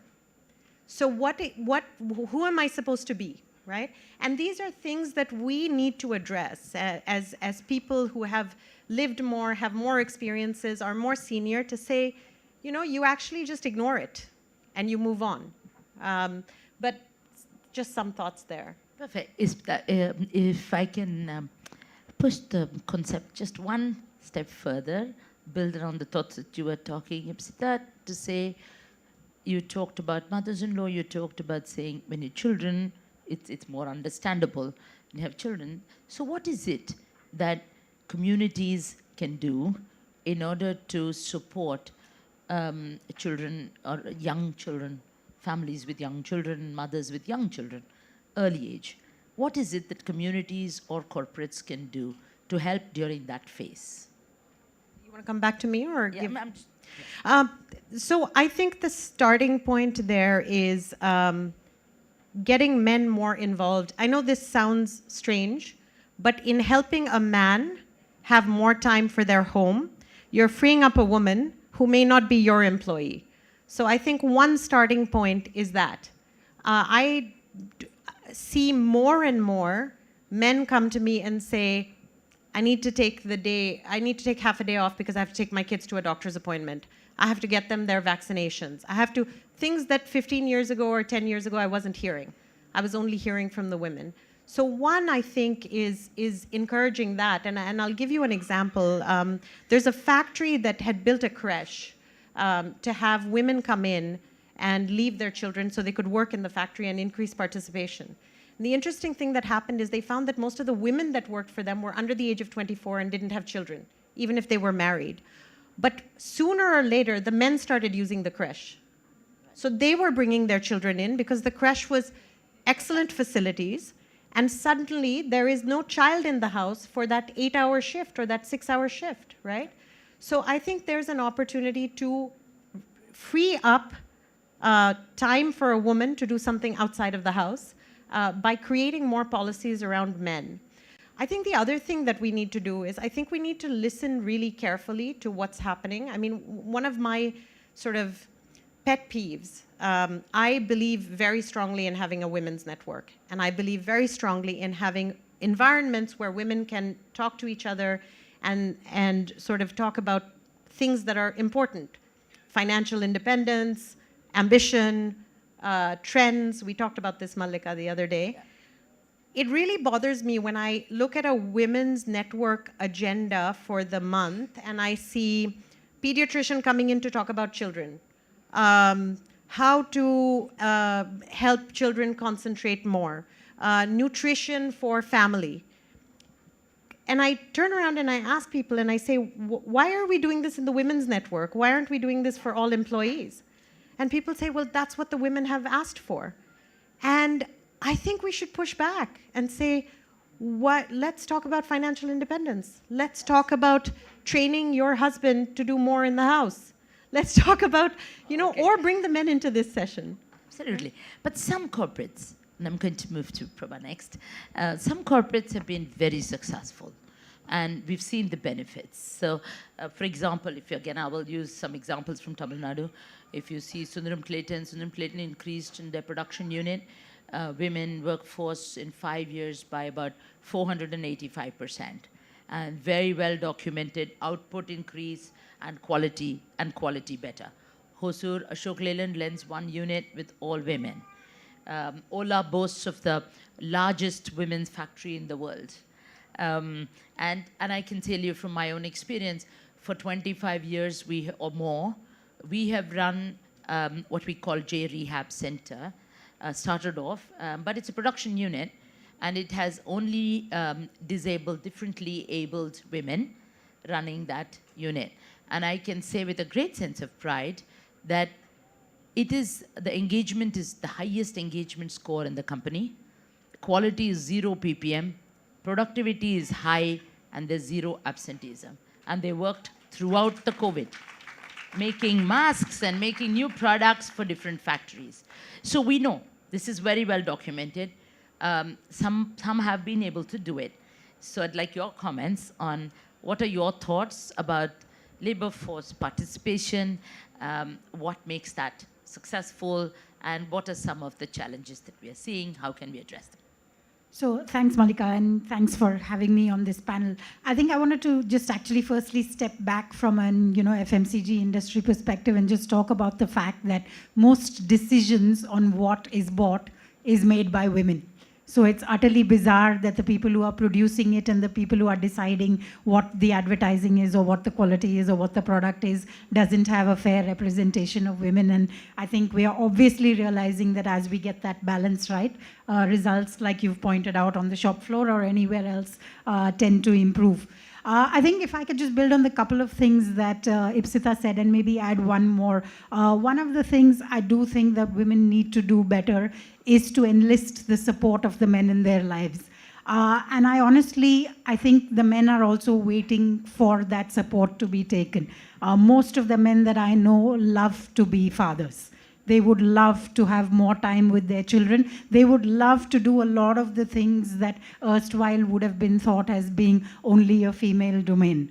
And I think we're just maybe not giving them an opportunity, because equally as we are typecasting women to being the homemaker, we are typecasting the man, saying you must be ambitious, you must be at work till the last person leaves, you must be working harder than everybody else, and you can't say PTA. You can't say child has a cold and today's my day to stay at home, or I'm going to take half a day off because my child has half a day off and we desperately want to see the Avengers movie. I think we need to be able to give the men in our lives a little bit of space to do that, and I think we will start getting a little bit more sharing there as well, and that whole thinking will start changing, because it is a privilege to be a parent. Rather than seeing it as just the burden of being a parent. The last piece I do want to touch upon, though, is safety. I think for us to get better labor participation or just women in the workforce, we must have a society that is safer. We must have public transport that's able to take them to and from their places of work or some other way to get to and from. And the ability to do things like night shifts, for example, because again, you will have a conversation that says, why do all the men do the night shifts and why can't women do night shifts as well? And of course they can, but the minute you make the entire society safer, I think we again open up the opportunities for doing that. So that would be kind of my top of mind thoughts on this. So before I come with a question, I see a lot of men in this room. So I'm going to ask the men in this room to say how many of you would like to spend more time with your children or your grandchildren. And we're going to see every man's hand up. So that's going to be, and the women are going to applaud that. Huh? So why don't you give them a round of applause for that? Because we need to really get them engaged. I can tell you in my house, it is certainly a fight for when Tata can have his time. I'm not sure it is so when the children were growing up. Certainly so when the grandchildren are growing up. So on that note, let me come back to you with a question. So there was an interesting piece of research that the Gates Foundation put out, which talked about working women spend a little over 4 hours, 4.1 to 4.2 was the precise data in terms of working at home, even though they were working, whereas the men spend 0 to 0.4 hours per day doing work. Hi Renuka, welcome. We appreciate the traffic. So just relax, and we are only on theme 1 about getting the workforce participation up. So, and we already did the introduction about you earlier before you joined. So this question therefore refers to how can we address this gap? This 4 hours when women are spending doing work at home in addition to being working women, whereas the men are spending 0.4. So how do we address that? And you are a living example of how you've managed that. So I'm going to pose that question to you. So I'm going to start actually with a little story during the pandemic where we were virtually meeting a whole lot of our consumers, and I used to handle a dishwash brand at the time. And so we were asking the woman, what are your aspirations and what do you want to do? And she was talking about that, some of that stuff. And then we went on to ask her, but don't you want to go outside and don't you want to work and don't you want to do more? Because she was a homemaker. And she looked at us and she goes, how many times have you ever asked a man in one of these discussions, doesn't he want to do more stuff at home? Why is it that we always ask women saying, you want to be a homemaker, you want to be a mom, you want to be a daughter-in-law, you want to be great at work, you want to be very talented at craft? We're asking them to do an awful lot. And actually that comment from this consumer, middle-class lady from Indore in her 30s, and she was super clear. She was like, this is my job, that's his job, and we're quite okay with it. But however, when you do have a chance where women want to go out and work, I think the sharing the load or getting household chores to be done in a manner that is much more equitable than now is something that deserves a conversation. And if I may, I must confess that the only reason I'm able to do this job and many other jobs that I've done in the past is because a lot of the heavy lifting as far as managing the home is concerned is actually done by my husband. And if he didn't do it, I wouldn't be able to do this. So that was a round of applause for her husband. I'm definitely not telling him, so I hope he doesn't see this. Yes, we will. We will when we get the opportunity. Thank you. Thank you, Prabha, for coming over to Suchitra. Suchitra, would you like to give your going-in comments on you? I know you're very passionate about women in STEM. So would you like to comment on women in STEM, whatever you are seeing among your researchers, any comments, thoughts for enhancing participation? Malika, I grew up a little different, so probably what applies to me even back then, 50 years ago, I think still is so true to what I'm doing today. I really give it to my parents, and of that, my father, because it was he who would just stand up and say, go do everything there that a boy is doing in your classroom or in your school or outside, wherever it is, whether you are in the Girl Scouts or in the Boy Scouts and Guides or the NCC, take responsibility. and don't just say that this is not my job and just don't back off. So I think I just wanted to start off by saying that, because society is not external, but society for us starts at home. And I think our parents and our grandparents become the first driving forces that we all experience initially in those formative years. And of course, the teachers and later on, the mentors that we have as we progress into higher levels of learning. Right now, coming back to where I am today, so that probably left me with a boundaryless brain. So I don't know if many of my interviews to the press, I have reporters and journalists and media personnel asking me, how is it that you are a woman, and what do you think that, how do you see entrepreneurship as? I said, wait a minute, entrepreneurship is entrepreneurship, whether it's male or female. There is no genderization in entrepreneurship, because it's the same product, or it's the same idea, it's the same technology, the same management practices, finances, marketing, whatever you call it. I mean, people skills, management, everything. So everything is the same, and you have to work with teams. So where is the question of he and she coming in entrepreneurship? It is just the same. So I think if a man can get up and say that he has an idea and he would like to try going about, talking about it, and then drawing, resources for it, I think the women also should be able to do the same thing. I just don't want that factor that being a woman should limit that professional or potential entrepreneur to take a step back and say that, hey, I can't do this. This is not for me. This is not my cup of tea. So that basic mindset is all that we first have to erase completely from our minds. Coming to STEM, when we came back to India in 1996, I spent about 14 years in the United States with Krishna. And Renuka knows us too well since those days. When we came back, Krishna was employee number 1. And guess who was employee number 2? That was me. So I said, this is how I need to set an example in an organization that both of us envisioned to build, to create. Because we started from scratch. In those days, let me tell you, the women were not allowed to come into the second shift. And my facilities were not in parts of the city or in certain areas which is very, the infrastructure is good. We were about 40 kilometers outside of the city of Hyderabad, and that would mean a commute of more than 45 minutes even back in those days. So the second shift was not there.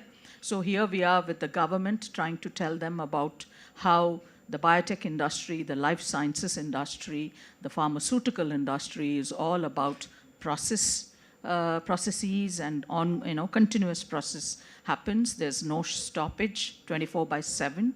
And so we had to really talk and work on that kind of a starting point where our women were not allowed to come into the second shift. But today, that's a different story. We've had women, as Malika pointed out, and some of my other panelists, where the pandemic went back to show that it didn't matter whether you are, what gender you bring to the table. We were all together 24/7 at the facilities, non-stop. And not a single woman came and said, why should I come? My mother-in-law told me not to go because of all the COVID protocols. I mean, here we are, quite a strong, capable, confident organization in creating technology platforms for multiple pathogens that we have around us. But still, the women came back and said that nobody stopped them. Even their housing, the colonies and the cooperatives and the associations that they belong to said that go to your work and do what the best that you can bring about in, bringing such kind of life-saving technologies. So the women were there, and many of them, I was surprised, they said, can we come on the second shift? I said, why? Don't you want to come here early in the morning at 6 and leave by 2 or whatever, 2 or 2:30? They said, no, because they said, I don't have to be losing my daytime, that I would have to come here, because the work didn't matter. It was the same amount of processes and production and quality and all that which has to take place 24/7. So they said it doesn't matter. They all opted to come for the second shift. They were there from 2 to 10. So they said, we get up in the morning, we could do whatever we need to do so that the children and the families, the elders especially, if those of them needed medical support and care and all that, everything was taken care of, because it is still, to a large extent, the women who have to, you put your foot forward, even if they tell you back off. Sometimes it's just that instinct in us, that's probably nature that is given us, and we feel that we are the best multitaskers in the world, and we don't let the men come in. Sometimes it happens too, right? So I think many of them felt that it was important that they stayed that little few hours in the morning, finished whatever they need to do for their families, for the children, anybody, and then left for work, and they were not bothered about going back home at midnight. And this was, believe me, all through the pandemic. 2021, I think 2 full complete years, 24 months, these women, most of them, 80% of them, were going back home at midnight. And to tell you just one little short anecdote, I said, weren't you a little feeling uncomfortable because you were not used to this? Most of you were coming in first shifts and general shifts, and now you all chose to come in the second shift. And I said, how are you dealing with this? Though we had our logistics and our transportation up to B2C, in spite of that, they said, not at all, Mrs. Ella. I said, how come? Because the roads were deserted. There was nobody on the streets, and it was not the normal, night, at least even until 10 or 11, sometimes in certain neighborhoods. There's quite a bit of traffic. People said, no, we have the cops standing out there on our streets. And they felt very comfortable, in fact, by saying that the cops would not leave until they saw these buses from Bharat Biotech roll into those streets, drop off these women at the corner of the street, because obviously some of the buses couldn't get into the front of the gate. But they said that the cops were staying there until these women entered their homes. So that was such a kind of a relief to many of them as well. So nothing held them back from coming to work. If push comes to shove, I think gender doesn't matter.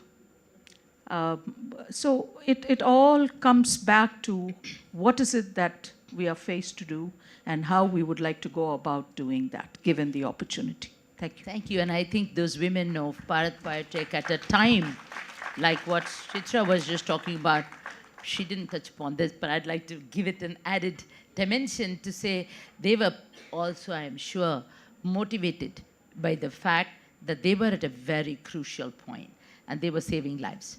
They were saving lives, and I'm sure a number of you here have benefited from the Covaxin and from the efforts of all of those women. So thank you to those women there. And Renuka, thank you for joining us. And Renuka and I had known each other a long time, and I know we've had many conversations on this topic. So I'm going to go right in, since Renuka didn't get an opportunity for round one, to just go right in with a subject that Suchitra already led us into on entrepreneurship.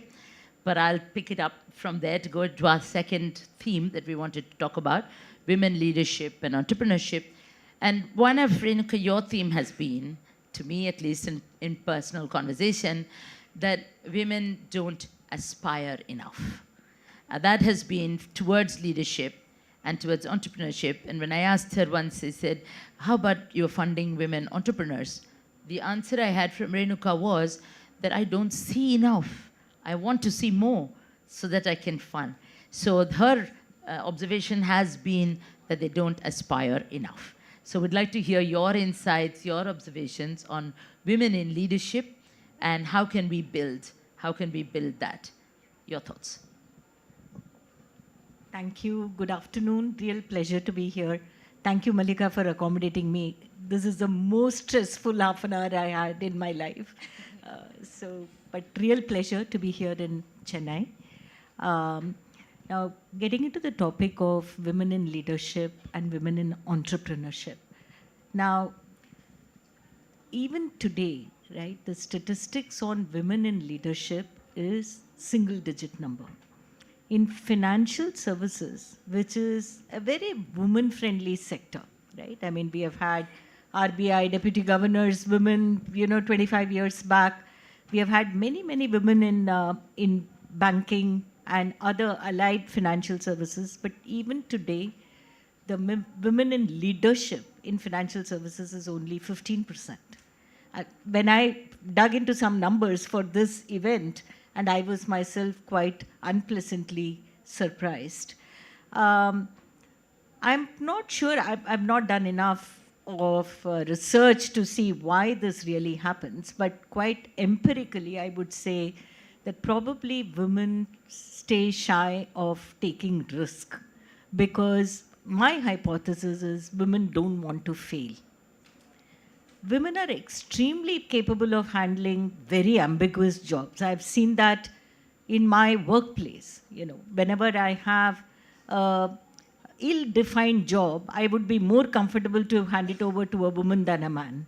They are very, very capable of handling ambiguity, but I feel they stop shy of taking the risk, putting the neck on the line, holding out their opinion and saying, this is how we need to lead this initiative, lead this organization, or lead this business.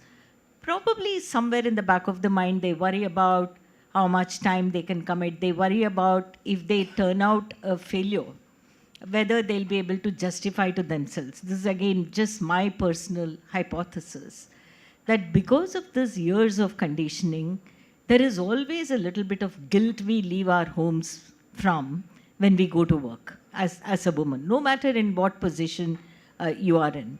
I like to believe that when your child is ill, the mother will feel little more guilty than the father even today to leave the house. So when you are leaving the house to pursue your passion, your career, at the very minimum, you want to tell yourself that I am successful. And if by chance the choices that you make turn out to be a failure, your guilt will kind of really consume you.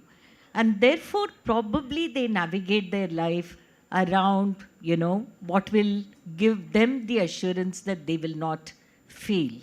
And that's the only thing I can think of. So you'd mentioned a lot about conditioning and risk averse. So would you like to share with the audience maybe an instance where you have taken risk? You take risks on a daily basis. You place bets on a daily basis, and we place our bets on Renuka. It's very simple, because she invests for everyone, and so we place our bets on Renuka. Renuka places the bets in the market. Yeah. So she talks about being risk averse. So please tell us a little bit about your dealing with risk.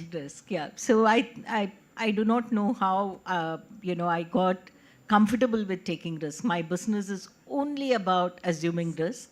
And Malika, it was interesting. I got my team to dig into the details to see how many women-led firms are there in the world who do the business that I do, which is private investing.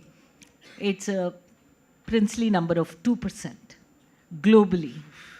There are only 2% women-led firms in my business globally. So for our business, the percentage of women in senior position is a very small single-digit number. But again, speaking to the nature of the business, which is all about, taking risk. So what has motivated me personally, right from my childhood, is I will decide what I want to get, and I will really not bother about how difficult the road is. My mind and my eyes are set only in the goalpost, And everything else I will manage along the way. That's the confidence I have had. Otherwise, it would have been impossible. Suchitra spoke about her business. We were investors. We have portfolio companies running into multiple tens, if not hundreds. And each of their problem in some ways our problem too, in terms of, how do we navigate the situation. So I would urge that success or failure, and especially the way we define for ourselves, should not be a deterrent. And how do you train yourself, for that? How do you train yourself that seeking your passion, wanting to do what you want to do, whether you are a woman or a man, is the right thing to do. And just because I'm a woman, I will not subserve my passion, my interest, my desire to other things. But equally, I am not a feminist or some kind of activist person. You cannot imagine a more family-oriented person than me. It is a question of organizing, and I've seen that about Malika also, in our interactions. We've never compromised our family. Equally not compromised our career, right? So you have to partner people around you. I will tell you a hilarious story. I had to go for a surgery for myself, and the hospital required that I should get admitted by 6 p.m. And I was already CEO of ICICI Venture, and this was a bit unplanned in the sense I had postponed it to the point that I couldn't postpone anymore. So I didn't have too much time to prepare. So in a week's time, I kind of chose the date.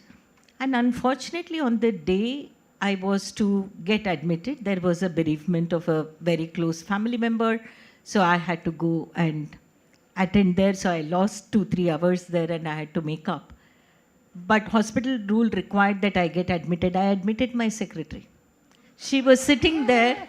And when the doctor and other attendants came, she said, no, I'm not the patient. And they said, we have never experienced this in 100 years of our history. I said, welcome to Renuka's world, right? So you've got to partner people around and you've got to find solutions for your own situation. Imagining that others haven't done it and therefore I cannot do it, this is the only way it will happen, will be a very constraining, kind of mindset. And once you set your goal, you make that clear to your family and your children, your spouse, and you're quite determined that to walk this path, this is the support system I need. No task is impossible. And with every passing year, I would say that the support is only more. So I would ardently kind of encourage women to take risk and be comfortable with it, because not taking risks is the biggest risk we assume, actually. Thank you. And before we open up and I make some concluding remarks and open up, I want one quick kind of rapid fire question to all of you, because what's emerging as a theme is really, we talked about the role of men, we talked about sharing load, we talked about mindset change, perspectives have to be different. So if you had to put 2 words around it, I would say social transformation. So if it is social transformation, then I just like one very, very quick comment on what kind of social transformation are we expecting from the world around us in a multi-stakeholder kind of environment. You want to start, Chitra? Just go down the line. Very, very short comment, and then I'll open it up. I think just don't stop the girl from going through her set of passions. Let her not live for passions that others have built. But I think it's important that as a system, the environment around has to let her be, irrespective of success or failure. And just don't judge her by, what she has. She need not stereotype. Just let her be. Thanks. Thank you. I think get that approval. Be asked. be smart, be perfect, be pretty. Don't ask, don't take the risk. Be asked, right? But we need co-conspirators that help us take risk and fail because of those risks. I'm going to maybe just build from there and put out a plea of just be more vocal, whether you're at home or at work, and you will find that people will step up to help. So, one deep desire I have is if all state governments can look at the curriculum right from school. I feel every story, every imagery, every picture, every moral has to be changed. And this mindset change has to happen from very, very young years. It's not that the mother will cook and father will go to office. Mother will do craft, father will solve math problems. If there is a money problem at home, it is only the father's issue. I think we've got to demolish all of this. It's a family is one unit. Let the better person do better things. If father is better in drawing and mother is better in math, let them just do that job and do good for the family. Like today, my son cooks at home. My daughter-in-law can only bake. She cannot cook. And even for a person like me, when my grandson says, Dada made yummy breakfast for me, for a minute it just feels odd to me that, so we are all victims of these years of conditioning, and we've got to break it at the grassroots level, at a very young age.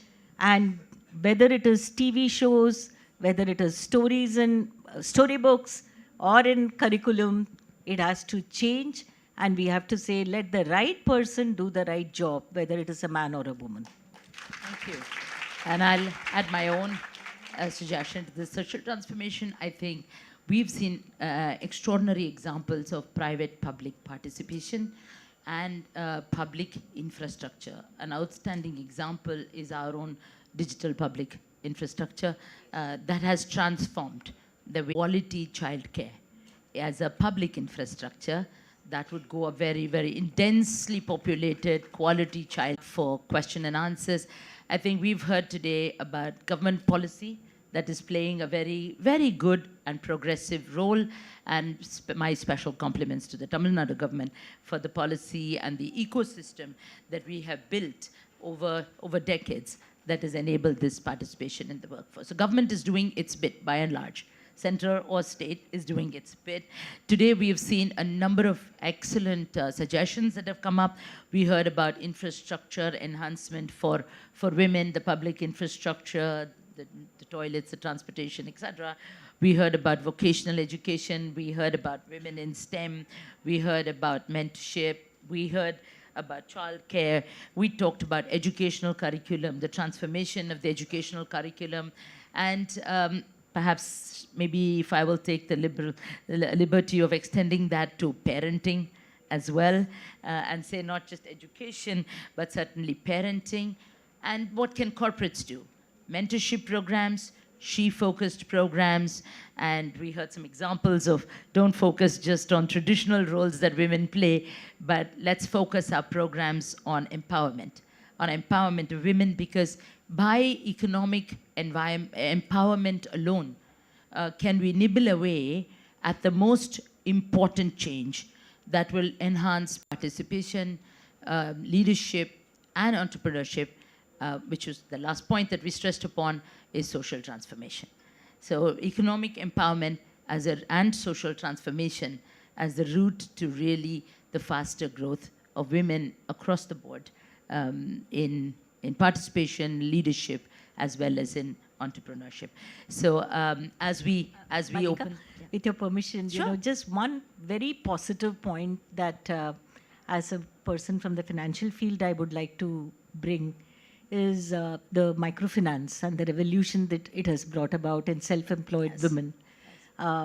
So in our country, we have disbursed about 4 lakh crores in microfinance. About 7 crore families have benefited from it.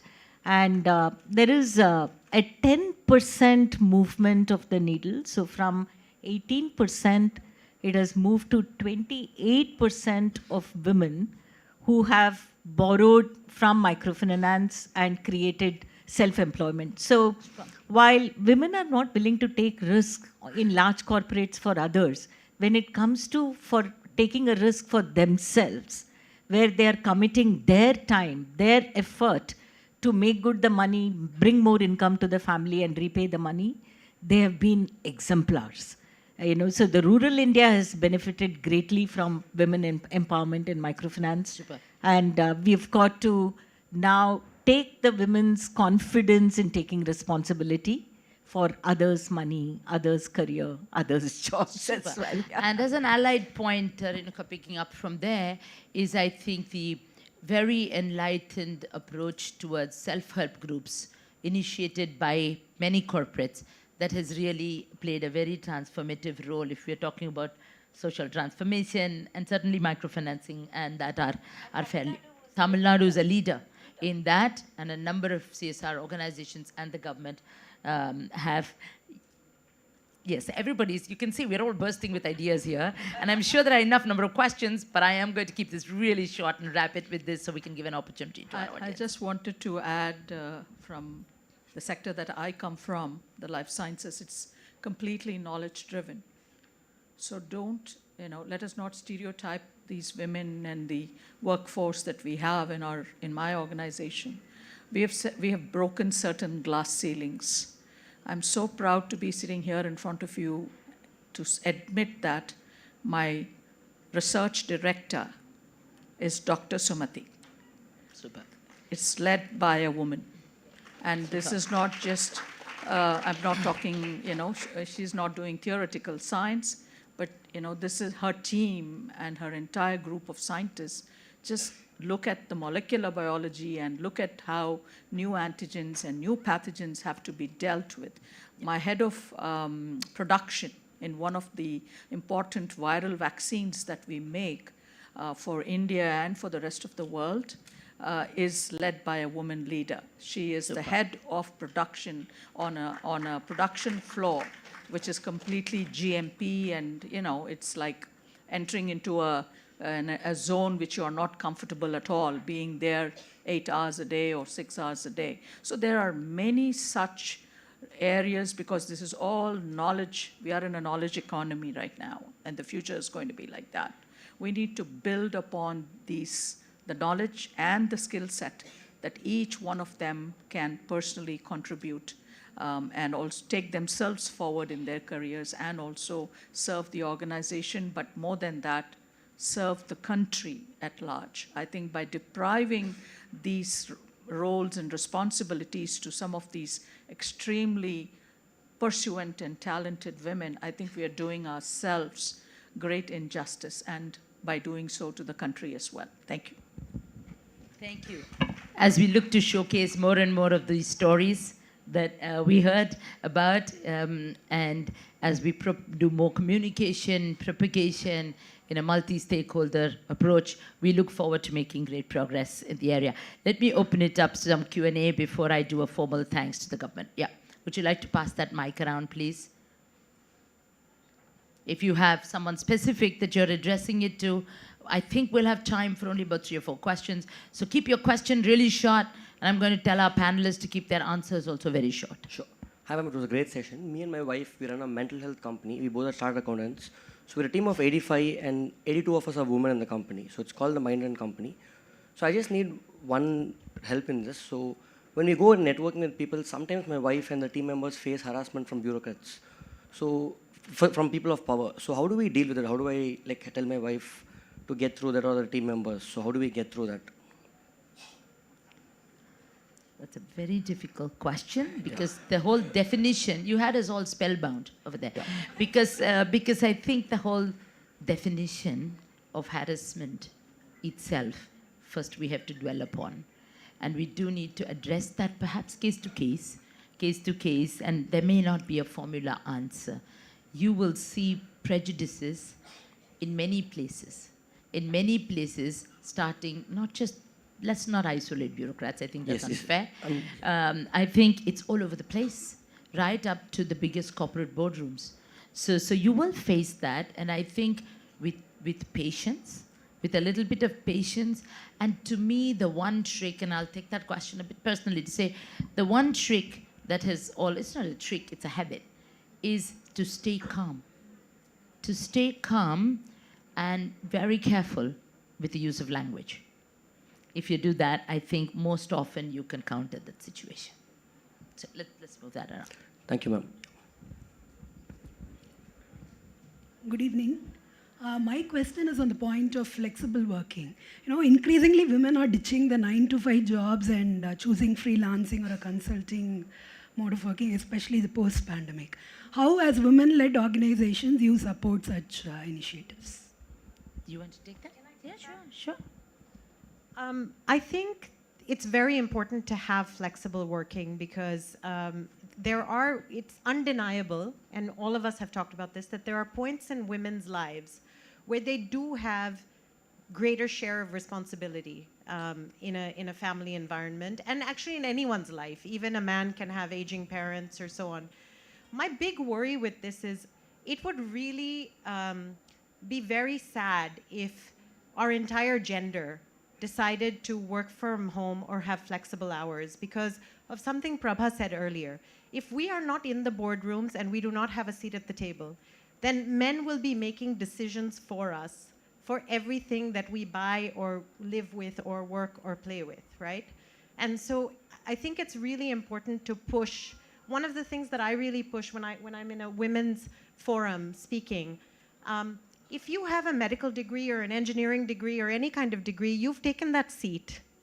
So when you decide to stay home, not forced by anyone, that seat could have gone to somebody else who would have gone out and contributed to society, right? So I just think, I really feel that it's very important for at least in stages in women's lives to have that flexibility, but to show up in the environments where decisions are made. Sorry, if I could maybe just borrow Malika's philosophy and add one word to it. I think it's a little bit about balance, which is being there in the moments that matter and having the flexibility in the moments that matter. And I think most organizations are certainly seeing the value of being able to do that, and they don't want to lose good talent just because you're not there 100% of the time. I want to just add one thing to that, right? It's very difficult. I mean, I'll just use the medical environment as an example. It's very difficult to be a surgeon and not show up.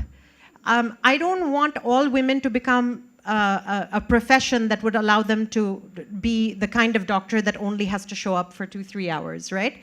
So just not to make the decision ahead of time and to lean in the moments that we have to. Thanks. Can I say something? I think it's post-pandemic. What changed? Nothing changed, right? I think there's all the more need for us to lean in, lean forward, jump in, take those roles and responsibility, the challenges rather, not even, forget about the roles and responsibilities. I think the challenges that came up because of the pandemic and the opportunities that showed up as well. So I think if half of us felt that we could sit at home or take part-time jobs, aren't we kind of like, I don't know, where are we going? Forward or backward? And I think I love this number. India is one of those very, very, very few countries in the world. We have 500 million plus women in this country. Can we put that to good use? Please.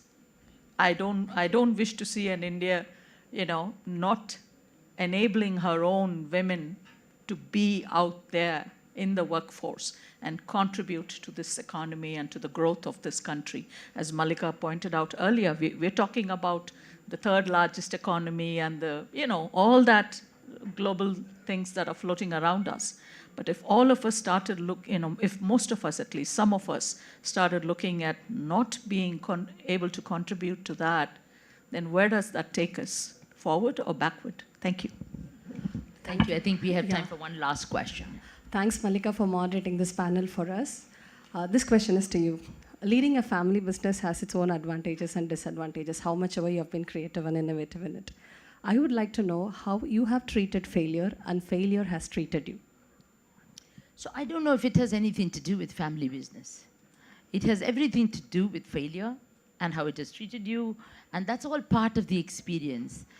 There's a saying that if you don't have a major failure before you are 40, then you're not going to be a good leader. So we have to take it.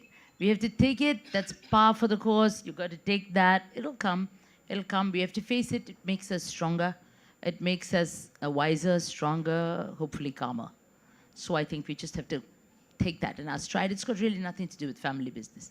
Anybody in any leadership business, family business has only the additional dimension of having to manage a lot more stakeholders than you would otherwise imagine. So that's the only difference.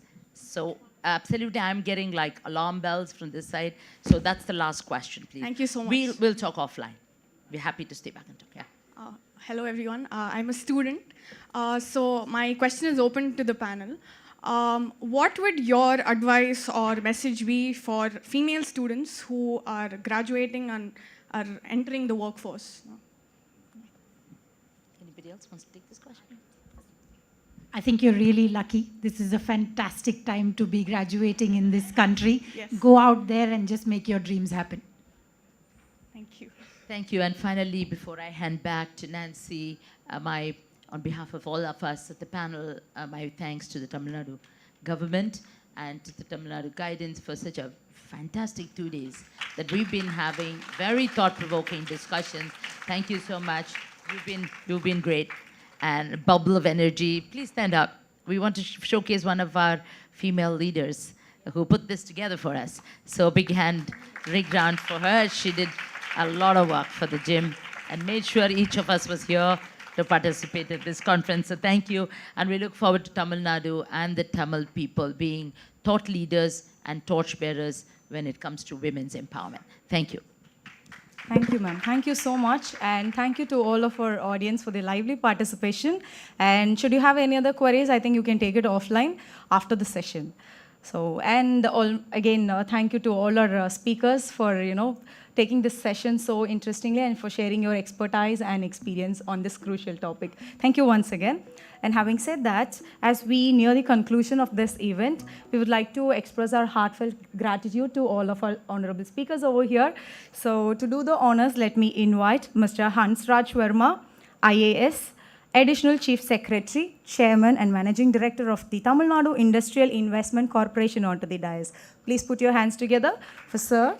Please, sir, join us. Thank you so much for joining us today. Your presence means a lot. And now, he will be handing over a memento to all of our speakers.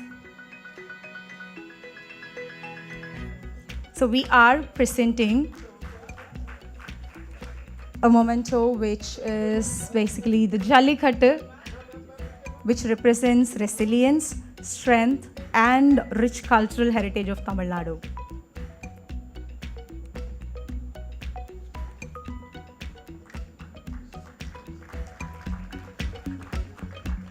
So yes, ladies and gentlemen, may I request you to keep your claps rolling on.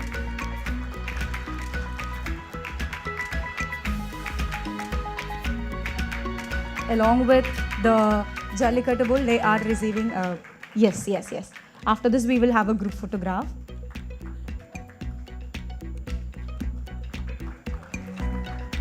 We believe this memento serve as a reminder, a lasting reminder, and for the profound insights that has been shared in this session.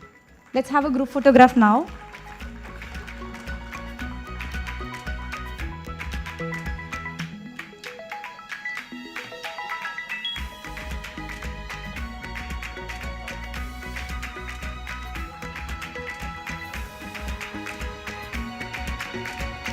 I'd like to extend my heartfelt gratitude and thanks to every individual present in this hall.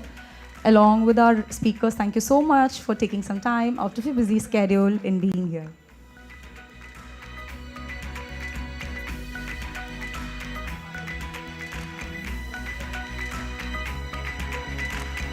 So followed by this session, we have our closing ceremony, the valedictory session, which is happening in the same inauguration hall which happened yesterday at 4 p.m. So I think it's almost 3:20 and we'll see you all in the inauguration hall for the valedictory function. Thank you so much, everybody. Have a great rest of the day. Nandri and Vanakkam.